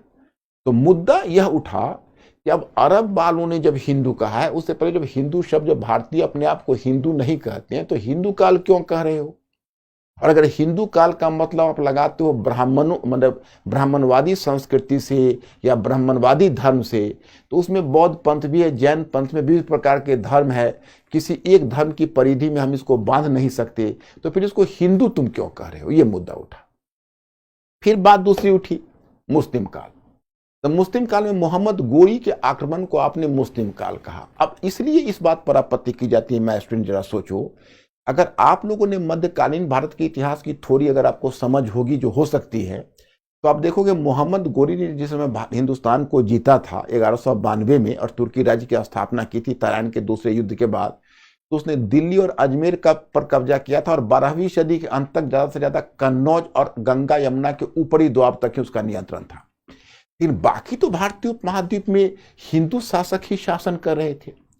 दक्षिण भारत में जिस समय तुर्की शासन उत्तर भारत में जिस समय तुर्की शासन स्थापित हुआ, उस समय दक्षिण भारत के लोगों को तो पता भी नहीं चला होगा कि भाई इस तरह से तुर्कों ने जीत लिया हिंदुस्तान के एक भाग को और तुर्क शासन कर रहे हैं। ये दक्षिण भारत के लोगों को पता भी नहीं चला होगा, जाहिर है। तो फिर मुस्लिम काल क्यों?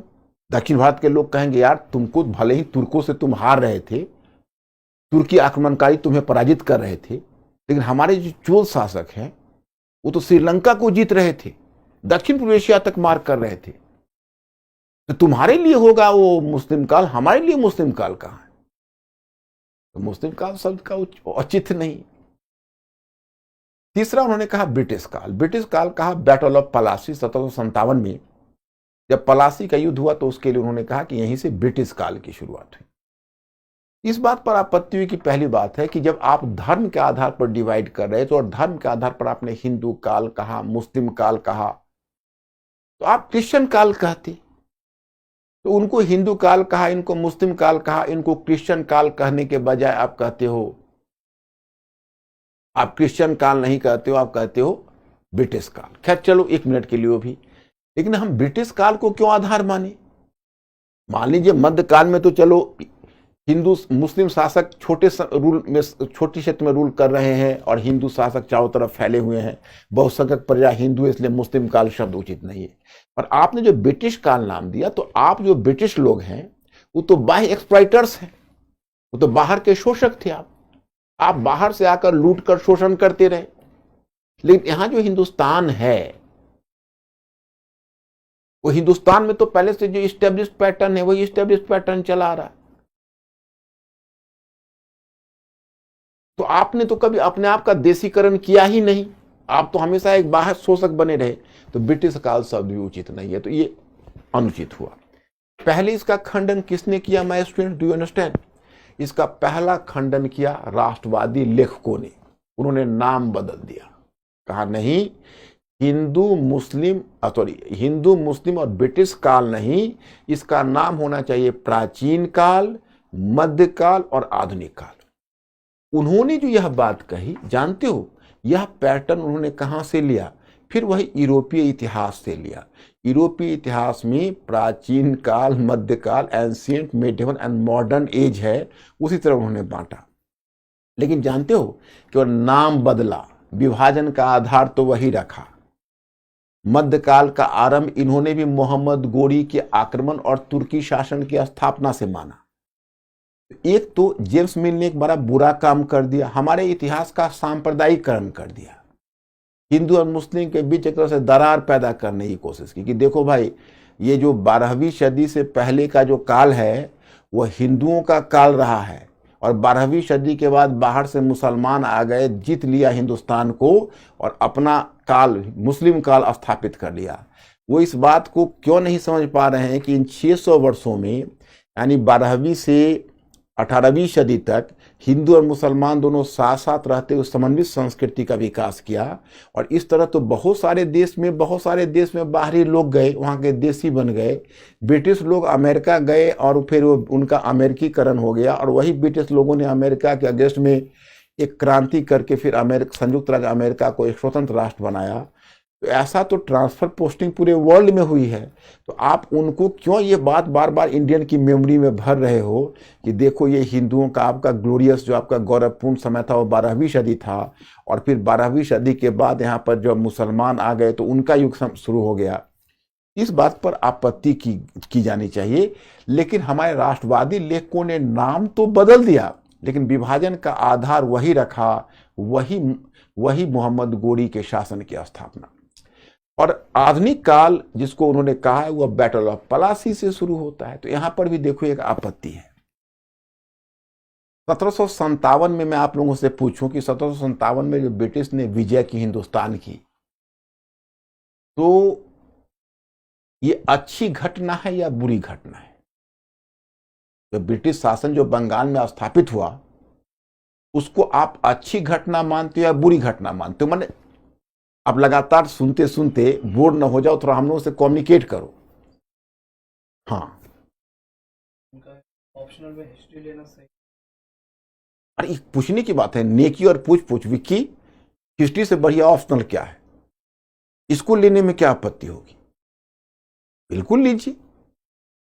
History is the mother of all subject, सारे विषयों की जननी है। इसे तो बढ़िया सोशल साइंस में जल्दी कोई विषय ही नहीं मिलेगा।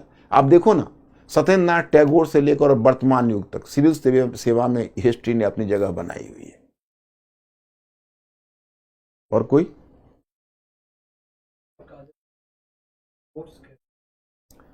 काजल नोट्स अभी तुम नहीं उतना इनलाइटन होगी। काजल तुम जैसे मैं जो अभी जैसे पढ़ा रहा हूं, तो मैं तुमको हिंट करता जाऊंगा कि नोट्स कैसे बनाओगे। जिस पैटर्न पर मैं पढ़ाऊंगा उसी पैटर्न पर आप नोट्स बनाओगे। क्योंकि पहले सभी लोग पहले हमको एक बात से एश्योर करो कि हम जो एक चेंज पैटर्न बता रहे हैं कि तुम लोगों को ऐसा नहीं कि केवल पेज टू पेज तथ्यों का संचय करना होगा, बल्कि तथ्यों को एक दूसरे से जोड़ कर देखना पड़ेगा, जो मैंने पीछे आपको बताया है पिछले क्लास में और आज मैं विशेषकर बताऊंगा।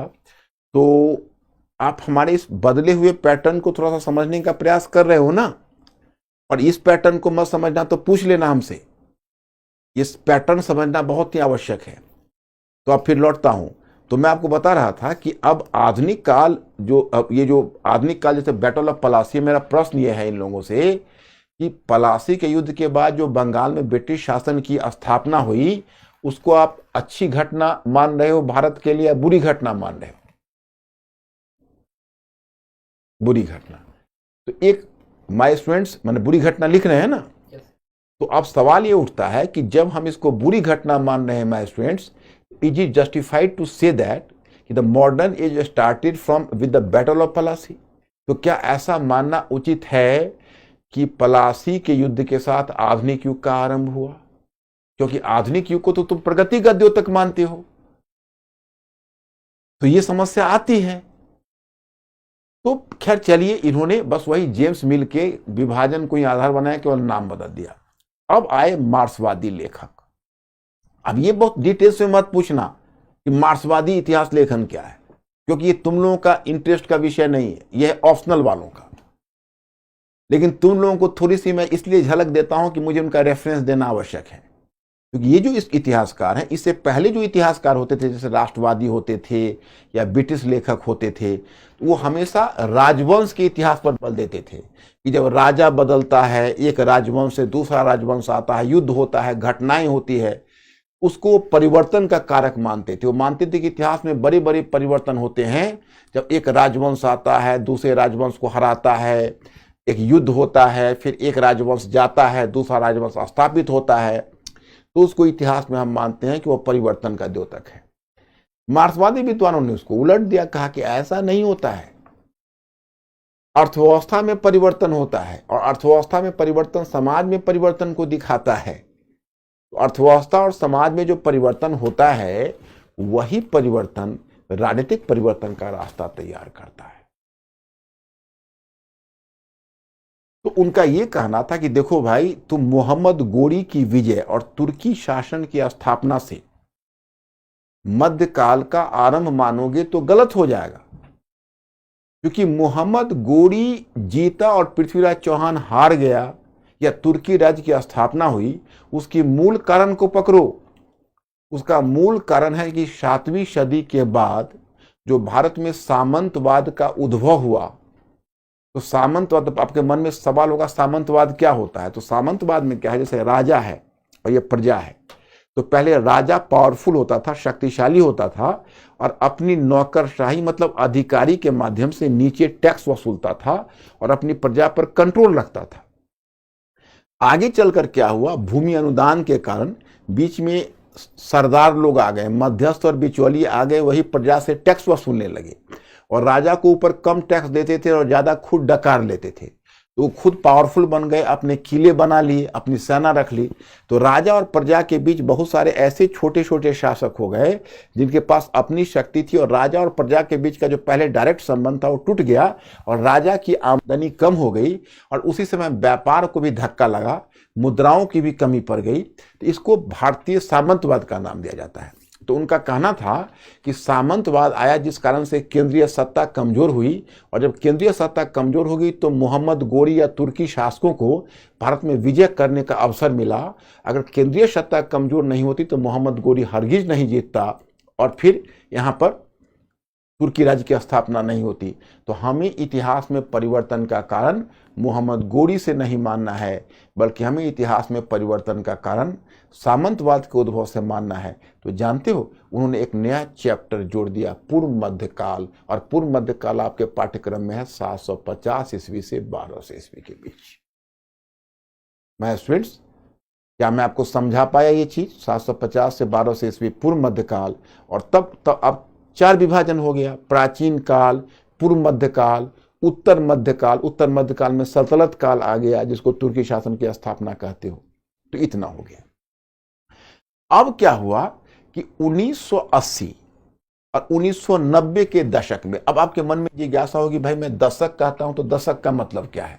तो ध्यान रखना, अगर मैं 1980 का दशक बोलूं तो इसका मतलब आप लोग लगाना 1981 से लेकर 1990 तक का काल। 1981 से 1990 तक का काल जो मैं बोलूं तो आप समझ लेना 1980 का दशक। अगर मैं 1990 का दशक बोलूं तो आप समझ लेना 1991 से लेकर 2000 ईस्वी तक का जो काल है उसको हम 1990 का दशक कहते हैं। 1980 का दशक है, 1990 का दशक है। तो ये इन दशकों में आकर फिर एक नए नए इतिहासकार आए, उन्होंने एक प्रश्न चिन्ह लगाया। उन्होंने कहा कि देखिए भाई, ब्रिटिश लोग बोलते हैं या फिर हमारे राष्ट्रवादी इतिहासकार पलासी के युद्ध के साथ आधुनिक युग का आरंभ मानते हैं। उन्होंने एक दूसरा तर्क दिया। उन्होंने कहा कि देखिए ऐसा है, मुगल काल के लेटर फेज में जब उसी समय यूरोपीय कंपनियां आई, भारत में इतना व्यापार बढ़ गया यूरोपीय कंपनियों के आने से, और यूरोपीय कंपनियां जो भारत से वस्तुएं खरीद के ले जाती थी, इस कारण से व्यापारिक क्रांति हो गई। ब्रिटिश और डच कंपनी ने व्यापारिक क्रांति ला दी 17वीं सदी में। और फिर इतनी बड़ी मात्रा में जो अमेरिका से सोने और चांदी आ रही थी, वह सोने और चांदी जब हिंदुस्तान में इतनी बड़ी मात्रा में सोने चांदी आ रही थी, और जब यूरोपीय कंपनियां थी, पोर्चुगीज कंपनी थी, ब्रिटिश कंपनी थी, डच कंपनी थी, फ्रेंच कंपनी थी, ये सब नई नई फसलें भी लेकर आई। जैसे अमेरिका से मक्का की खेती आई, आलू की खेती आई, तंबाकू की खेती आई, लाल मिर्च की खेती आई। तो ये सब जो चीजें आई, और इन सब चीजें यहाँ पर जब उत्पादन बढ़ गया इन चीजों का, तो उनका यह काजू का प्रोडक्शन शुरू हुआ, अल्फोंसो आम का प्रोडक्शन शुरू हुआ। तो कृषि आमदनी बढ़ी, कृषि को प्रोत्साहन मिला, और उधर सोने और चांदी बड़ी मात्रा में भारत में आ रही थी। उनका कहना है कि भारत में आर्थिक समृद्धि आ रही थी, नए नए समृद्ध क्षेत्रों का विकास हो रहा था, भारत स्वयं से अपनी समृद्धि की तरफ बढ़ रहा था, और संभव था कि ब्रिटिश अगर हस्तक्षेप नहीं करते तो भारत की जो अर्थव्यवस्था है वह पूंजीवाद की तरफ बढ़ जाती। बल्कि ब्रिटिश ने हस्तक्षेप करके हमारी अर्थव्यवस्था की दिशा को बदल दी। तो हम क्यों पलासी के युद्ध के लिए बोलते हैं? हम ऐसा कहें कि जिसको मुगल काल है उसको एक नया नाम दे, उसका नया नाम होगा पूर्व आधुनिक काल। तो मुगल काल को उन्होंने पूर्व आधुनिक काल का नाम दिया। Okay my students, okay. तो अब देखिए कितने काल हो गए। तो एक पूर्व मध्य काल हुआ, फिर पलासी के युद्ध के बाद उत्तर मध्य काल, सॉरी पूर्व आधुनिक काल हुआ, फिर पलासी के युद्ध के बाद उत्तर आधुनिक काल हुआ। तो अब देखिए अब हम लोगों का इतिहास कितने पैटर्न में बट गया। देखिए आज की तारीख में हम कहते हैं इतने काल भारतीय इतिहास में बांट कर देखते हैं। प्राचीन काल, पूर्व मध्य काल, पूर्व आधुनिक काल और आधुनिक काल। तो ये अब हमारा 1 2 3 4 5 पहले जो त्रिकालीय विभाजन था, एनसीईआरटी में इतना डिटेल्स में आपको नहीं मिलेगा, लेकिन फिर भी आपको वहां पर पढ़ने का मौका मिलेगा। और कल मैंने आपको 2 होमवर्क दिया है, याद करिए। एक होमवर्क क्या है, ये 2 होमवर्क को मैं याद दिलाता हूं। एक आपका होमवर्क है यही है, एक मैंने दिया इतिहास में तिथियां क्यों महत्वपूर्ण है, ध्यान रखिए, कल हमें जवाब चाहिए। और दूसरा होमवर्क मैंने दिया है एनसीईआरटी से ही कि औपनिवेशिक से क्या तात्पर्य है। अब मैं देखता हूं कि मेरे बच्चे कितने कर्मठ हैं और कल पढ़ के आते हैं, कितना पढ़ के आते हैं। अब चलिए यहां पर हम लोग थे, वहीं से आपको आगे बढ़ाते हैं। भारतीय इतिहास का विभाजन। अब आप आते हो मॉडर्न हिस्ट्री पढ़ने आप। हाँ यस, पल्लवी है क्या कि सर क्या थोड़ा जा सकता है यदि ब्रिटिश हाँ तो भारत पल्लवी, ये जो तुम्हारे विचार है मैं समझ सकता हूं, तुम तो अभी अबोध हो इतिहास के मामले में। धीरे धीरे इसमें ये ब्रिटिश इतिहासकारों ने हमारे दिमाग में भरा है पल्लवी कि अगर ब्रिटिश नहीं आते तो भारत का इतना आधुनिकीकरण नहीं होता। ये ब्रिटिश इतिहास लेखन की देन है। एक बात बताओ पल्लवी, अगर ब्रिटिश नहीं आते तो हमारे यहाँ तो वैसे भी अमेरिका और यूरोप की सोने चांदी आ रही थी, हमारे वस्तुओं की इतनी मांग थी। जानते हो उस समय पूरे विश्व सकल घरेलू उत्पाद में, विश्व जीडीपी में, हालांकि जीडीपी का कॉन्सेप्ट तो सेकेंड वर्ल्ड वॉर में आया है, लेकिन जब इसका मेजरमेंट बाद में किया गया कि आखिर 18वीं सदी में ब्रिटिश 18वीं सदी के पूर्वार्ध में पलासी के बैटल से पहले जो हमारे जो कुल जीडीपी थे वो पूरे विश्व के जीडीपी का 24% था और 31% जीडीपी चाइना के पास था। मतलब चीन और इंडिया मिलकर 55% वर्ल्ड जीडीपी सकल घरेलू उत्पाद पर इसका नियंत्रण था पल्लवी। और जानते हो ब्रिटिश शासन, जब ब्रिटिश हमको छोड़ के जा रहे थे तो पूरे वर्ल्ड के रिसोर्सेस में हमारा जीडीपी का मात्रा घट के 3% हो गया। तो हमारे जीडीपी को 55% से 3% लाए। और हम यह मानकर चले कि ब्रिटिश नहीं आए होते तो भारत को समृद्धि नहीं मिलती, तो ये कितनी बड़ी बात हो जाएगी। समझ में आ रही है बात? ओके है? हाँ। तो अब हम इस मुद्दे पर आते हैं कि आखिर, जस्ट 1 मिनट,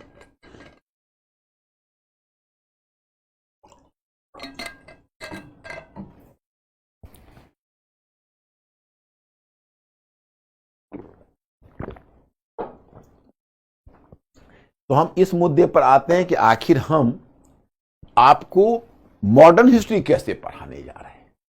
तो मॉडर्न हिस्ट्री को हम देखो बच्चों 4 पार्ट में बांट रहे हैं। आधुनिक काल के इतिहास को निम्नलिखित खंडों में विभाजित बांटकर अध्ययन किया जा सकता। एक खंड है 18वीं सदी का इतिहास, पहला यही खंड एक छोटा सा खंड है। दूसरा खंड है उपनिवेशवाद, तीसरा खंड है राष्ट्रवाद और चौथा खंड है स्वतंत्रोत्तर भारत। अब जानते हो इतना इंटरेस्टिंग हो जाएगा, जैसे पहले आप पढ़ते थे तो पहले आप पेज उलटते, जैसे आप पढ़ते कर्नाटक युद्ध, एक पेज पढ़ लेते, 2 पेज, फिर पढ़ते पलासी का युद्ध, फिर पढ़ते बक्सर का युद्ध, फिर बंगाल की दीवानी, फिर आगे आते तो वार्न हेस्टिंग्स, कॉर्नवालिस, अस्थाई बंदोबस्त, रैयतवाड़ी, महालवाड़ी, फिर वहां से चले आते लॉर्ड हेस्टिंग्स, मराठों का दमन, तृतीय आंग्ल मराठा युद्ध, उन्हें पहले वेलेस्ली आते, फिर आप आते लॉर्ड हेस्टिंग्स, फिर आप वहां से आगे बढ़ते तो विलियम बेंटिंक के सुधार, वहां से बढ़ते हुए 1857 का विद्रोह, ऐसे पढ़ते जाते। तो जानते हो ऐसी पढ़ाई में क्या होती है, आपको लगता है कि मैं ग्लोबल पढ़ लूँ, ये पढ़ लूँ, ये पढ़ लूँ, क्या है उस चैप्टर से जैसे जैसे चैप्टर आगे बढ़ता जाता तुमको कनेक्टिविटी नहीं मिलती। जैसे एक उदाहरण मैं बताता हूँ, और क्वेश्चन जब वो पूछते हैं तब तुमको ध्यान आता है कि अरे ये क्वेश्चन इतना इन्फ्लुएंशियल। जैसे मैं उदाहरण बताता हूँ, वो आपसे क्वेश्चन पूछेंगे कि रॉबर्ट क्लाइव ने जहां भारत की राजनीतिक विजय की, वहीं विलियम बेंटिक ने भारत की सांस्कृतिक विजय की, इस कथन का परीक्षण कीजिए। आपसे क्वेश्चन पूछेंगे कि लॉर्ड डलहौजी आधुनिक भारत का निर्माता था, क्या आप इस कथन से सहमत हैं? तो मतलब ऐसे प्रश्नों को जब तक आपकी अंडरस्टैंडिंग नहीं बनेगी, तो मेरी पूरी कोशिश यह है कि पहले आपकी पूरी पढ़ाई को हम आपकी पूरी पढ़ाई को अंडरस्टैंडिंग के लेवल पर ले जाएं।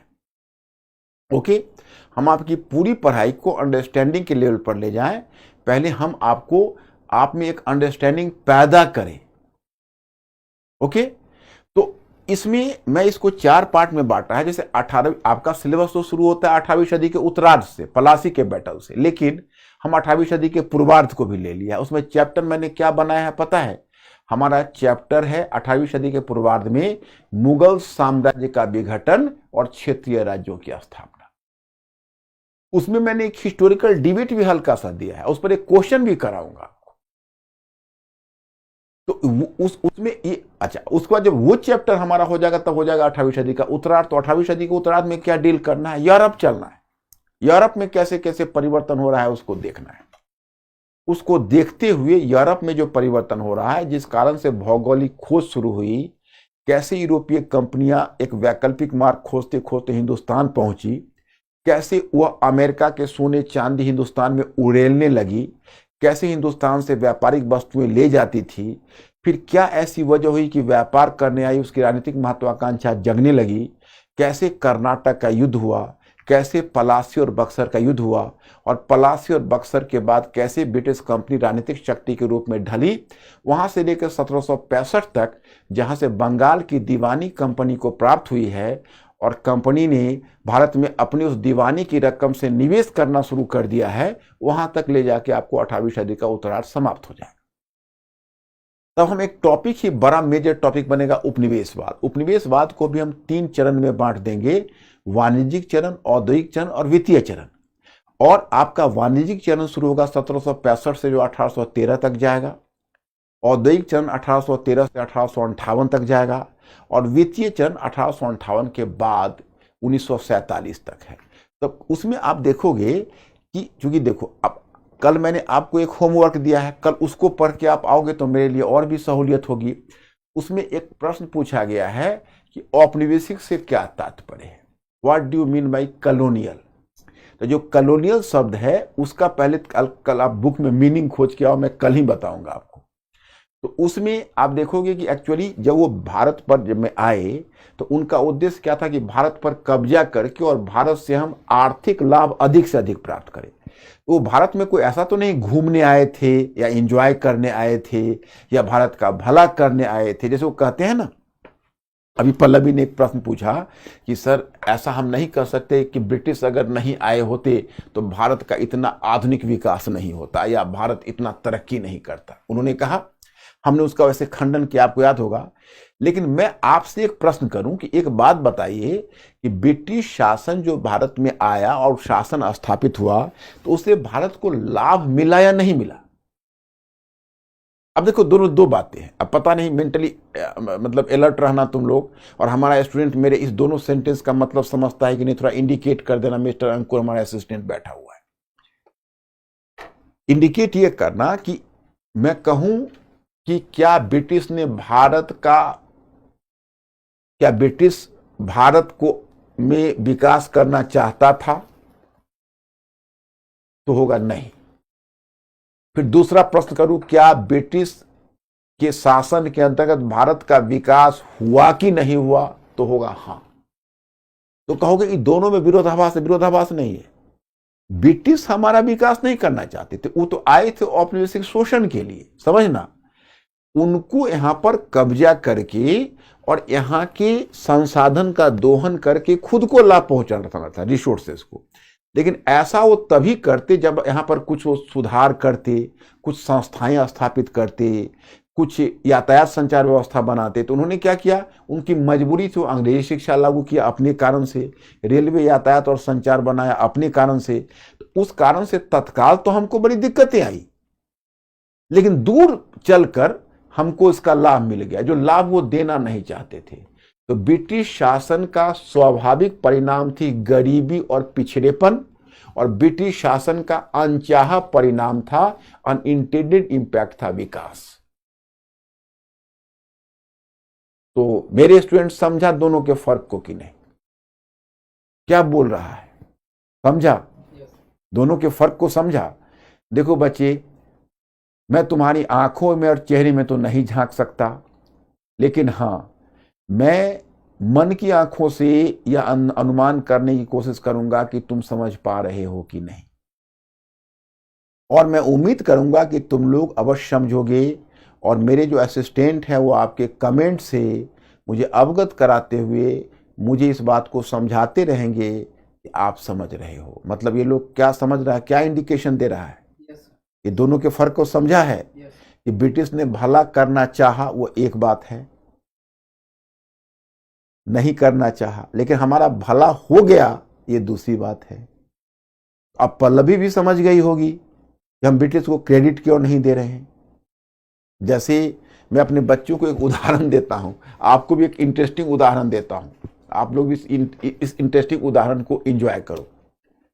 हालांकि थोड़ा अनप्लीजेंट भी है। मानो दो मित्र हैं, दोनों मित्रों के बीच लड़ाई हो गई। अब एक मित्र है वो थोड़ा एग्रेसिव है, और दूसरे मित्र को कान पर एक तमाचा मार दिया, बड़ा बुरा किया। अब दूसरे मित्र को तमाचा लगा, वो बिलबिला पड़ा, वो बहुत ज्यादा क्रुद्ध हुआ, मतलब दोनों के बीच। लेकिन कुछ लोगों ने दोनों को पकड़ा और दोनों को समझाते बुझाते अलग कर दिया। एक बड़ी मारपीट होने से तो बच गई, लेकिन तमाचा तो उसको लग गया। तो जिसको तमाचा लगा वो तो भावनात्मक रूप से बहुत आहत हुआ। वो तो कहा कि मैं इसका जीवन भर चेहरा नहीं देखूंगा, इसने मुझ पर हाथ उठाया है। जिस मित्र को तमाचा लगा था, संजोग से उसकी कान की एक बीमारी थी और बहुत समय से उसका कान बंद चल रहा था। लेकिन ये दूसरा वाला मित्र ने जो उसको तमाचा मारा, तो कुछ समय के बाद उसका एहसास हुआ जैसे वो पिछले 3 वर्षों से ट्रीटमेंट ले रहा था, कान नहीं खुल रहा था। लेकिन जब इसने तमाचा मारा तो उसने महसूस किया कि धीरे धीरे उसका कान खुद खुल गया बिना मेडिसिन का। तो एक समय आता है जब वो 2-3 महीने के बाद धीरे धीरे तमाचे का दर्द थोड़ा भूलता है, भावनात्मक रूप से थोड़ा फ्री होता है। एक दूसरे मित्र के पास कहता है, यार पता नहीं उस दिन वो तमाचा लगाया, वो मेरा कान खुल गया।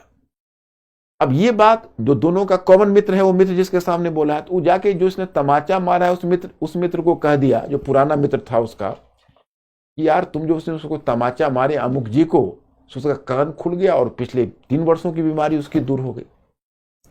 तो जो मित्र तमाचा मारा था, वो मित्र को अब थोड़ा बल मिला कि भाई मैंने तो कोई अच्छा काम कर दिया। तो दूसरे दिन वो आता है और उस मित्र को पकड़ता है, कहता है कि देख यार, मुझसे तो बहुत बड़ी गलती हुई, मुझे ऐसा नहीं करना चाहिए, तुम मेरे मित्र हो, मुझे तमाचा नहीं चलाना चाहिए था, लेकिन चलो गलती हो गई, क्या कर सकते हैं। लेकिन एक उपकार तुम मानो या ना मानो, लेकिन इतना तो तुमको स्वीकार करना चाहिए कि मैंने कान की पुरानी बीमारी ठीक कर दी। तो क्या जिसने तमाचा खाया था, जिसके कान की बीमारी ठीक हुई, उसको उस पहले मित्र जिसने तमाचा मारा था उसका एहसानमंद होना चाहिए, हां या ना? अब आपके उत्तर पर डिपेंड करता है। क्या बोल रहे हैं मेरे स्टूडेंट, हां या ना? नो। तो जब उस मित्र को उस पर ऑब्लाइज नहीं होना चाहिए, तो हम ब्रिटिश को ऑब्लाइज क्यों हम बच्चों? उसने तो वही तमाचा से हमारा कान खुल गया, उसने तो हमारा कान खोलना नहीं चाहा था, उसने तो दुश्मनी से तमाचा मारी थी हमें। Do you understand my point और नॉट? तू तो अपने लाभ के लिए आया था, वो अपना शोषण कर रहा था। तो पूरे उपनिवेशवाद में हम वाणिज्यिक चरण में ब्रिटिश का हित भारत में क्या था और उसने उसके दरमियान किस प्रकार की नीति अपनाई, वो हम आपको बताएंगे। फिर जब तुम औद्योगिक चरण में आओगे तो उसमें ब्रिटिश नीति भारत, जो कि भारत में शोषण का स्वरूप बदल जाएगा, और ब्रिटिश का जैसे समय औपनिवेशिक हित बदलेगा उसकी नीतियां बदल जाएगी, क्योंकि जो राजनीतिक नीति है, प्रशासनिक नीति है, सामाजिक नीति है और सांस्कृतिक नीति है, वह स्वतंत्र नहीं है, वो औपनिवेशिक हित के लिए लाई गई है। ब्रिटिश अगर मुस्कुराए भी भारत में तो मुस्कुराहट के पीछे कोई ना कोई औपनिवेशिक उद्देश्य है। तो उनका जो उद्देश्य है, तो इसलिए आप यह भी जान लें कि वह स्वेच्छा से ऐसा नहीं कर रहे हैं, बल्कि नीतियां ऐसी हैं कि वो नीतियां उनके औपनिवेशिक हित के लिए लाई जा रही है। इसलिए पूरी नीतियां को समझना है तो उनके हित को समझिए, औपनिवेशिक हित को। फिर जब वित्तीय चरण में आओगे तो फिर उनका औपनिवेशिक हित बदल जाएगा, उनकी नीतियां बदल जाएगी। इस तरह से करके हम आपको उपनिवेशवाद के माध्यम से सारे परिवर्तन बताएंगे। ऐसा पुस्तक में आपको नहीं मिलेगा, पुस्तक में इस तरह से डिवाइडेड नहीं मिलेगा आपको, वो मेरे ही पैटर्न से मिलेगा। इसलिए मेरा वाला मैं आपको पीडीएफ भेजता रहूंगा और उसी पैटर्न पर तुम नोट्स बना लेना।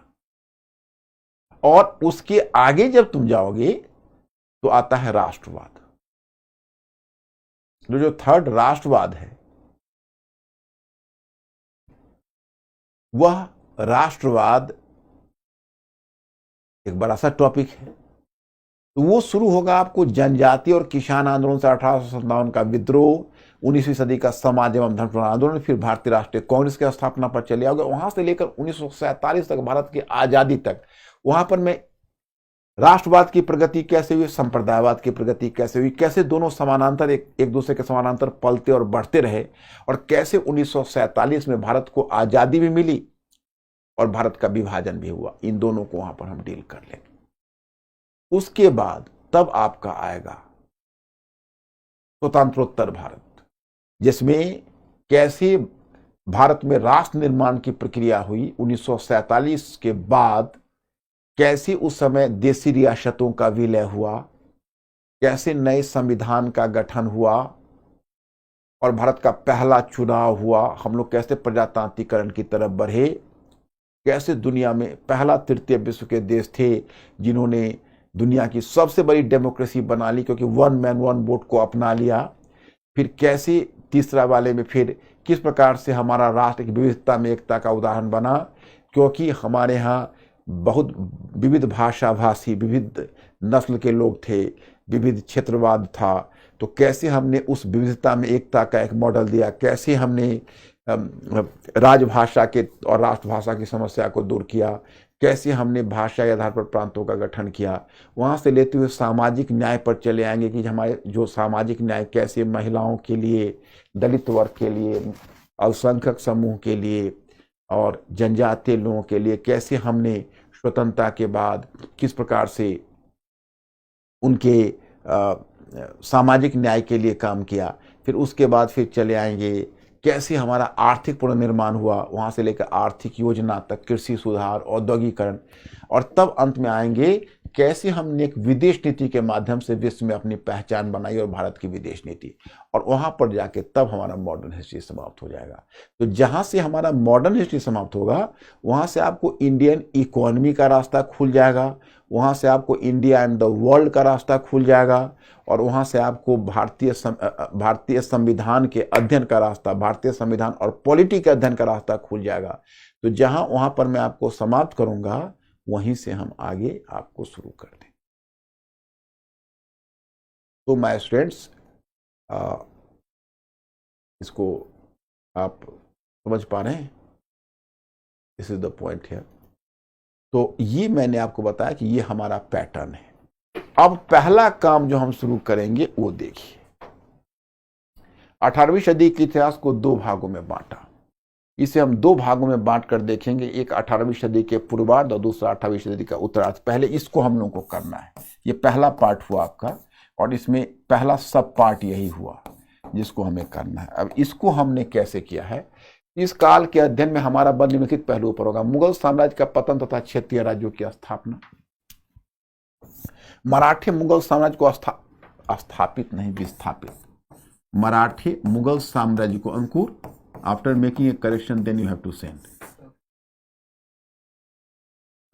पेज नंबर 30, मराठी मुगल साम्राज्य को विस्थापित करने में क्यों विफल रहे।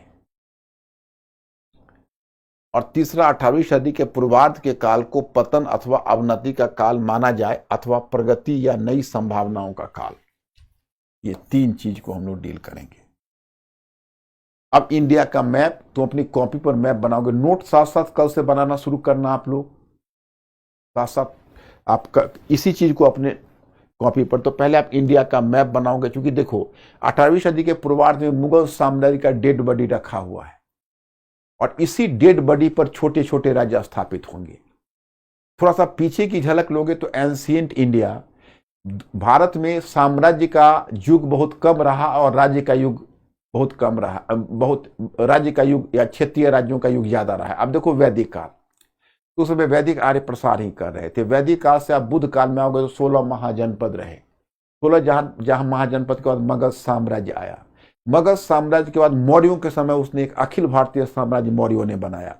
इन मौर्यों के बाद मौर्योत्तर काल में फिर बहुराज्य व्यवस्था कायम हो गई। हाँ, उसमें कुषाण और सातवाहनों ने बड़े साम्राज्य बनाए। उसके बाद गुप्त काल में आओगे तो गुप्तों ने फिर एक बार उत्तर भारत में साम्राज्य स्थापित करने का प्रयत्न किया और किया भी। समुद्रगुप्त ने दक्षिण तक हमला किया। फिर गुप्तों के बाद हर्षवर्धन ने साम्राज्य बनाने का प्रयत्न किया, लेकिन गुप्तों के बाद फिर छोटे छोटे राजा आए। हर्षवर्धन ने साम्राज्य बनाने का प्रयत्न किया, पूरी तरह सफल नहीं रहा।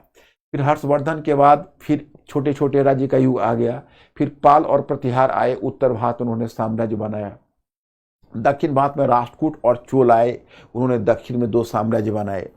अब उसके बाद फिर आप देखते हो कि जब पाल प्रतिहार टूटे तो छोटे छोटे राजपूत राज्य आ गए थे। फिर तुर्की शासक आए उत्तर भारत में, तो तुर्कों ने उत्तर भारत के छोटे छोटे क्षेत्र को जीतना शुरू किया। तो अलाउद्दीन खिलजी और मोहम्मद बिन तुगलक के समय एक बड़ा मोहम्मद बिन तुगलक ने एक अखिल भारतीय साम्राज्य बनाया, परंतु उसके जीवन काल में वो साम्राज्य टूट गया।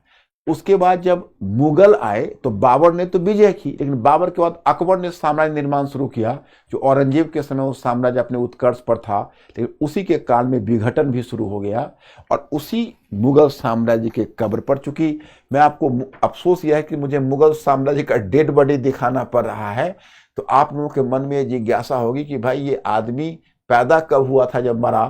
तो आप जानते हो कि मुगल के बारे में थोड़ा बहुत सभी लोग जानते हो कि भाई, तो यहाँ पर मुगल साम्राज्य के पतन के कारण हमारे विचार का विषय नहीं है, वो हमारे सिलेबस से अलग है। वो जब मैं आपको एंशिएंट मिडल पढ़ाऊंगा तो उसमें हल्की चर्चा करूंगा, लेकिन यहाँ पर हम सिर्फ मुगल साम्राज्य के पतन के बाद जो क्षेत्रीय राज्य आए, इसको हम राजनीतिक विघटन का काल माने या नई संभावनाओं का काल माने, इसे हम पूर्व आधुनिक काल कहे या अंधकार का युग कहे, यही हमारे विचार का विषय है। इनके पतन के बाद मुगल साम्राज्य के विघटन के पश्चात 3 तरह के राज्य हुए, निम्नलिखित क्षेत्र में बांट कर देख सकते हैं। तो इसमें 3 तरह के राज्यों में हम लोग बांट के देखते हैं। एक हुआ उत्तराधिकारी राज्य, जैसे आप इसको ऐसे समझिए,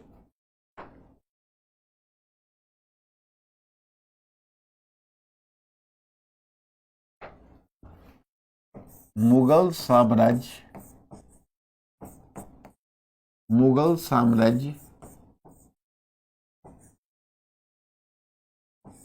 के विघटन के पश्चात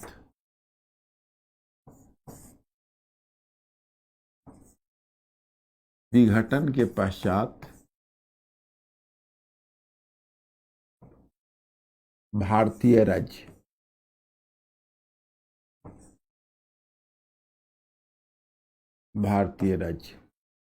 तो इसमें हमने एक पॉइंट 1 कहा उत्तराधिकारी राज्य।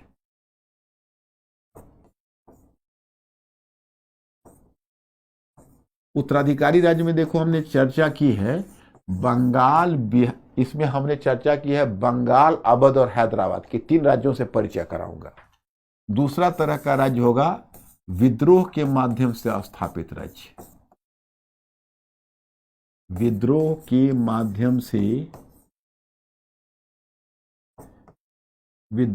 माध्यम से स्थापित राज्य। इसमें हम अब देखोगे मराठा राज्य है, सिख राज्य है, मराठा राज्य, सिख राज्य, जाट राज्य, ये सब राज्य इस कोटि में है जिसको हम विद्रोही राज्य के रूप में लेते हैं। और तीसरा है मुगल साम्राज्य की परिधि से बाहर का राज्य।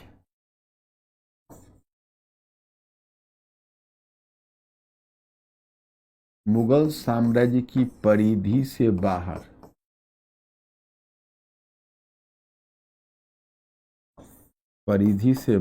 का राज्य।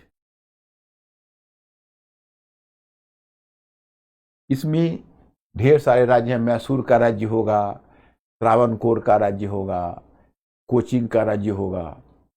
तो ये सब जो राज्य हैं इनको हम उस कैटेगरी में रखते हैं। तो ये आपको यहाँ पर अब आपको मिल जाएंगे। जैसे इसमें आपको दिया गया है पुराने मुगल अधिकारियों के द्वारा स्थापित राज्य, और ये यहाँ से चला आएगा और अवध हैदराबाद तक आप पहुँच जाएंगे। उसके बाद आपका विद्रोही राज्य की दूसरी कोटि, इसमें सिख राज्य है, और सिख राज्य के बाद मराठा राज्य है, और मराठा राज्य के बाद जाट राज्य है, अफगान राज्य है, और मुगल साम्राज्य की परिधि से बाहर का राज्य। इसमें आपको मैसूर का राज्य, कालीकट, त्रावणकोर। इस युग को अंधकार के युग के रूप में चित्रित करने के आधार क्या है ये, परंतु अंधकार के युग की धारणा को हम ये तो अपना इसलिए मैंने दे दिया कि इसी बहाने पीडीएफ कुछ मिल जाए। मराठी मुगल साम्राज्य को विस्थापित कर भारत को एक वैकल्पिक साम्राज्य देने में क्यों विफल रहे, इस पर एक क्वेश्चन भी हल्का सा मैंने दे दिया है, कमजोर वित्तीय आधार, इस पर भी हम चर्चा कर लें। अब ये क्वेश्चन है, तो स्पष्ट कीजिए कि मध्य 18वीं सदी का भारत विखंडित राजतंत्र की छाया से किस प्रकार ग्रस्त था। इस पर हम चर्चा करेंगे कल। ये क्वेश्चन आपका मैंने दे दिया है, लेकिन मैं आपको लिख के भी बता दूंगा। तो ये आज मैं ये आपको पीडीएफ भेज रहा हूँ, इसको देख लेना। और अभी मेरा टारगेट तो है कि 2 घंटे आपको इन्वॉल्व करूं, लेकिन मैं अभी 1.5 घंटे इन्वॉल्व कर रहा हूं कि थोड़ा सा आपको ज़्यादा लोड अभी ना पड़े। प्यार प्यार से आप चीज़ों को समझो, केवल आप मुझे बताते रहो कि आज समझा कुछ या नहीं समझा। बोले बता दो, या कुछ पूछना है तो बोलो, क्योंकि आज मैं यही स्थगित करता हूं, फिर कल आता हूं और तब तक इस पीडीएफ को भिजवा दूंगा। क्या बोल रहे हैं मिस्टर अंकुर? Inform me. समझा? Okay. Any question my students?